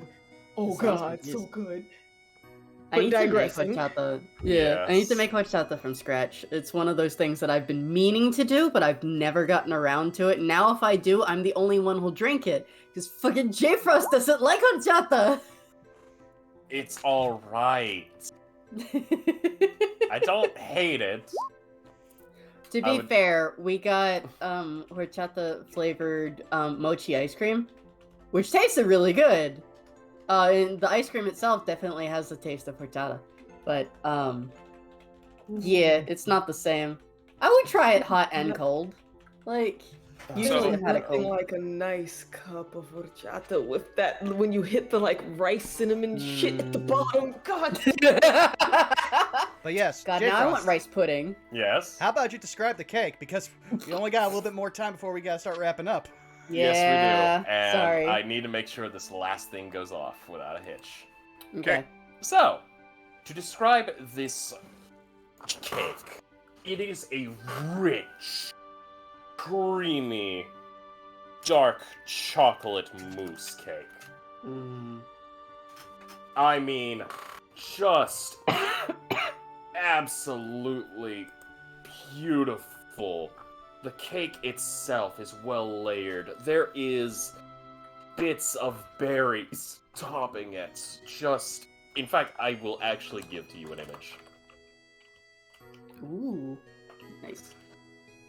Because I want you all to suffer. Oh. J Frost, you gotta start putting these images in the game because people on YouTube cannot see the stuff I share in chat. Oh, Fine. hi. You need to remember, whenever I open an image from Discord, it is gigantic size and can't fit in the overlay. I know. I'll find a way to put half of these foods in here, but for right now, we'll keep a folder soon. But beyond that, it's just so creamy, so delicious. I mean, the berries complement this dark chocolate cake. The mousse is just mwah. And it's with a ganache, just semi-sweet. It just mwah, mwah, mwah. And while this is all going on, you see, for those of you, a paper airplane lands upon your table. Salus, I guess, noticing the peculiarity, will pick it up. Do you unfold the paper airplane? Yes. On it, you see written down. Y'all are. It says, calling all big heroes on campus. We're looking for the next talk of the school. 3 days from now. Meet us over outside Captain Dapplewing's manor at midnight and see if you've got what it takes to recover the legendary Sassy Sally Jane. That's a lot of names. What was that? Castle Hootie what? Captain Dapplewing's manor. I will type this up for you. Dapple Wings. Would any of us be able to roll a history check on that name? I Is will that say... the gnome that I met? Nope. I will say this right now. None of you would know this name. Oh, okay. Interesting. And it was, and the message said to see if you can capture the legendary who? If you can go and recover the legendary Sassy Sally Jane. Many have tried, all have failed. There is no signature on the notes. Well, that's suspicious. And it came from an owl? Nope. No, it was a paper airplane that just kind of flew on over and flopped in front of us. Oh, that's sus. And you're not the only ones who got it. A few other tables have gotten it. This looks like a chainmail. This is deja vu. Well, I trust it more than the owls, but less than the pixies. Should we set it on fire and pretend we never saw it? No. No, I think I would like to participate in whatever this is. Okay. Shakes head and looks up in surprise. Unproduces flame. This is bullshit. Unproduces your flame. Belki's just gonna pass a slice of cake to Antimony and cut herself a piece and just, like, not even use a fork, but just, like, take a big bite out of it. Eating it like Batman eats a hot dog. Well, But Jimmy, why does your mom let you have 2 hot dogs? But Dallas kind of looks over to the rest of the group. Well, I mean, it's kind of what I wanted to do, at least. He kind of like sheepishly folds it back. Ah, if that's what you want to do, I'm in. I'm just shocked. Actually, you would be the first one to say no. Smiles. Big bright smile. In most Yeah. instances, you would be absolutely 100% correct, but this strikes a chord at me. Something ingrained into me since I was a wee lad. like those wings? Being a hero? No. Insight. Sure. I have theories. I'm basically inciting if it relates kind of to like the adventures and like searches and stuff you used to do.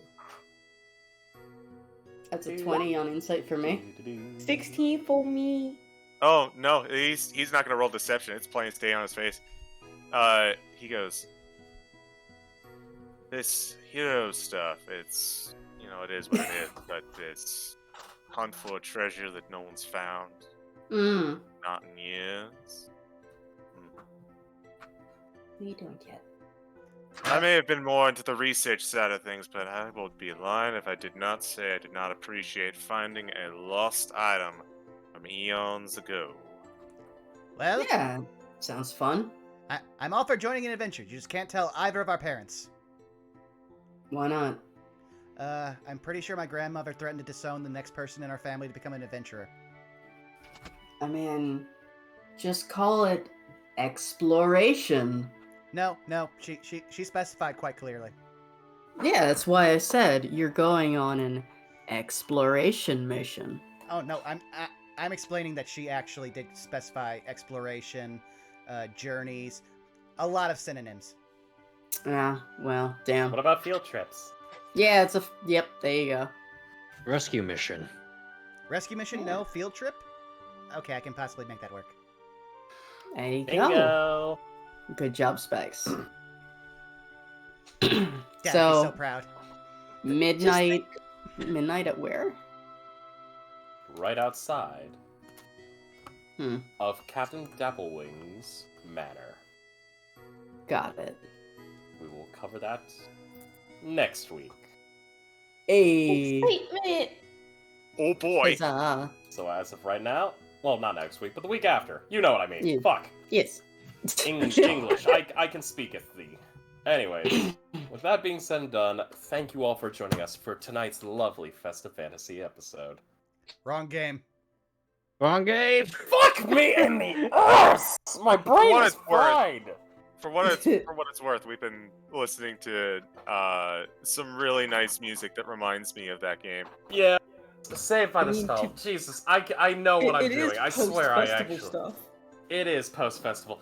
It's... Look.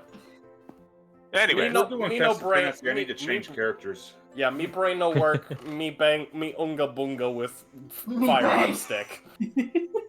Anyways, let's go down the list. Thanks. Let's go down the. You know what? We're gonna go up the list actually True. for this. I one. do also just want to point out one thing. It is actually canon in the Vandervinter family rules that the next member of this family to become an adventurer is getting disowned. Well, I look forward to this. But anyways, let's go down the list. We'll start with the reverse order. Zai. Hi, diddly do everybody. I'm Gia, aka Zyme. You can find me here at twitch.tv/Zyme site, where every so often I'm playing Monster Hunter, doing some Resident Evil Reverse, which is hilarious fun, and might start doing some art streams to prepare for Christmas cards. Otherwise, when I'm not doing that, I'm writing and watching the Bluebird burn. You can also find me here every other Saturday playing with these lovely folks. Yay. Yeah, make me happy. But yeah, that is me. We were going in reverse order. I don't remember who went. So, well, Wiley, you go. Hello, you can find me on @xwiley on Twitter for now, Twitch and YouTube, and Ko-Fi. I play randomizers, roguelikes and stuff, and make music. I don't have commissions set up, but maybe soon, eventually, when I figure that out. At some point, eventually. Krista, where can we find you? Hey, hi, I'm Krista, also known as Spoiled Chestnut. You can find me at Spoiled Chestnut on Twitch and Tweethor. I am an artist by trade, and I make VTuber models and rig said models. I know this isn't a shout out for me necessarily, but my most recent child is debuting a one Dr. Caliban on the 21st of this month, I believe. Yes, please be there. Go support our good friend, Dr. Caliban. But yes, I'm available if you would like to become a VTuber yourself, to have the power of God and anime on your side. Asterisk, power of God not included. Bob. Hello, I am Bob. You can find me on Twitch, Twitter, Patreon, Shout Out It's Bob. Maelstrom on Sundays. Not much else. I got a lot of editing to do, and still left to do. J Frost, where can people find you? What do you have going on? ODM extraordinaire. Not a whole lot right now, but you can find me here at twitch.tv/jfrost747. Like I said, streams are gonna be a little bit up in the air until we get certain things up and running, but we'll probably do some Fortnuts, maybe some co-op game streams, because I feel like me and a certain nutty person in this chat room should torture ourselves with some co-op games. Okay, no Fortnite though. No, I'm talking like beat dumbasses in Portal.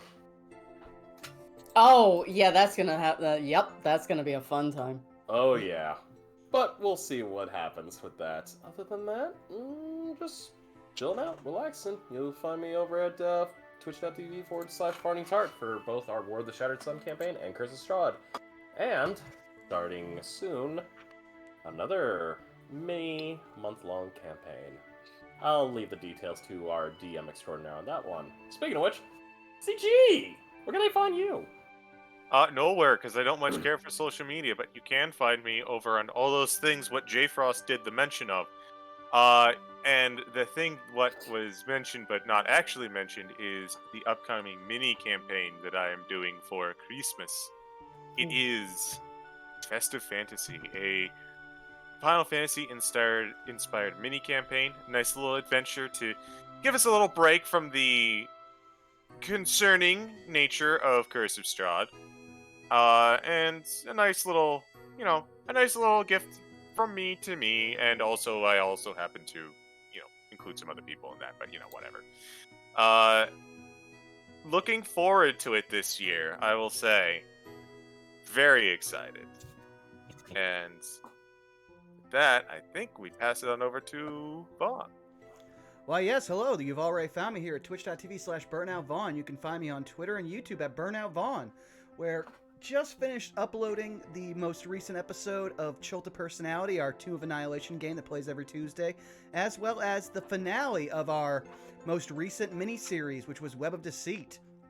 Had a lot of fun with that series, and if you haven't had a chance to check it out, you can now watch it in its entirety from Session 0 to our finale at Session... did we end up at 4 or 5? 5. 5. We were a Yes. 5er. You would think I would know that after uploading it to YouTube and having to write out the episode title, but I'm a very tired man who's about to start a seasonal job. So it's going to be, we're going to see if we can't keep streams regular. Me and Wiley still probably have at least a stream, maybe 2 left of Paradise Killer next Saturday for our Satire Day stream. So maybe we'll solve the mystery. But right now, we basically solved who did it, but now we need to figure out who all helped and why, which is much more complex. But aside from that, God as damn I it, said... Shinji. Yeah. But aside from that, we also have, like I said, coming up on December 30th, a new D&D miniseries without a name yet, but I can assure you, something will be heisted. We don't know what yet, but something will. So keep an eye out for that, and I know exactly who we're going to raid, because we never actually get the chance for this. And it might be foreshadowing, it might not, but let's go visit another one of our good friends from the Murder Cave, one Mr. Arkulf. Ooh. So what should our raid message be? Let him eat cake. Let him eat cake. Yeah, that's Yeah. a good one. I like that. All right. Be sure to let Arkulf know to let him eat cake, and we will see you all in 2 weeks for our next episode of Saved by the Spell. Thank y'all for coming out! If it's your birthday, tell Arkolf. He really likes birthdays. It's a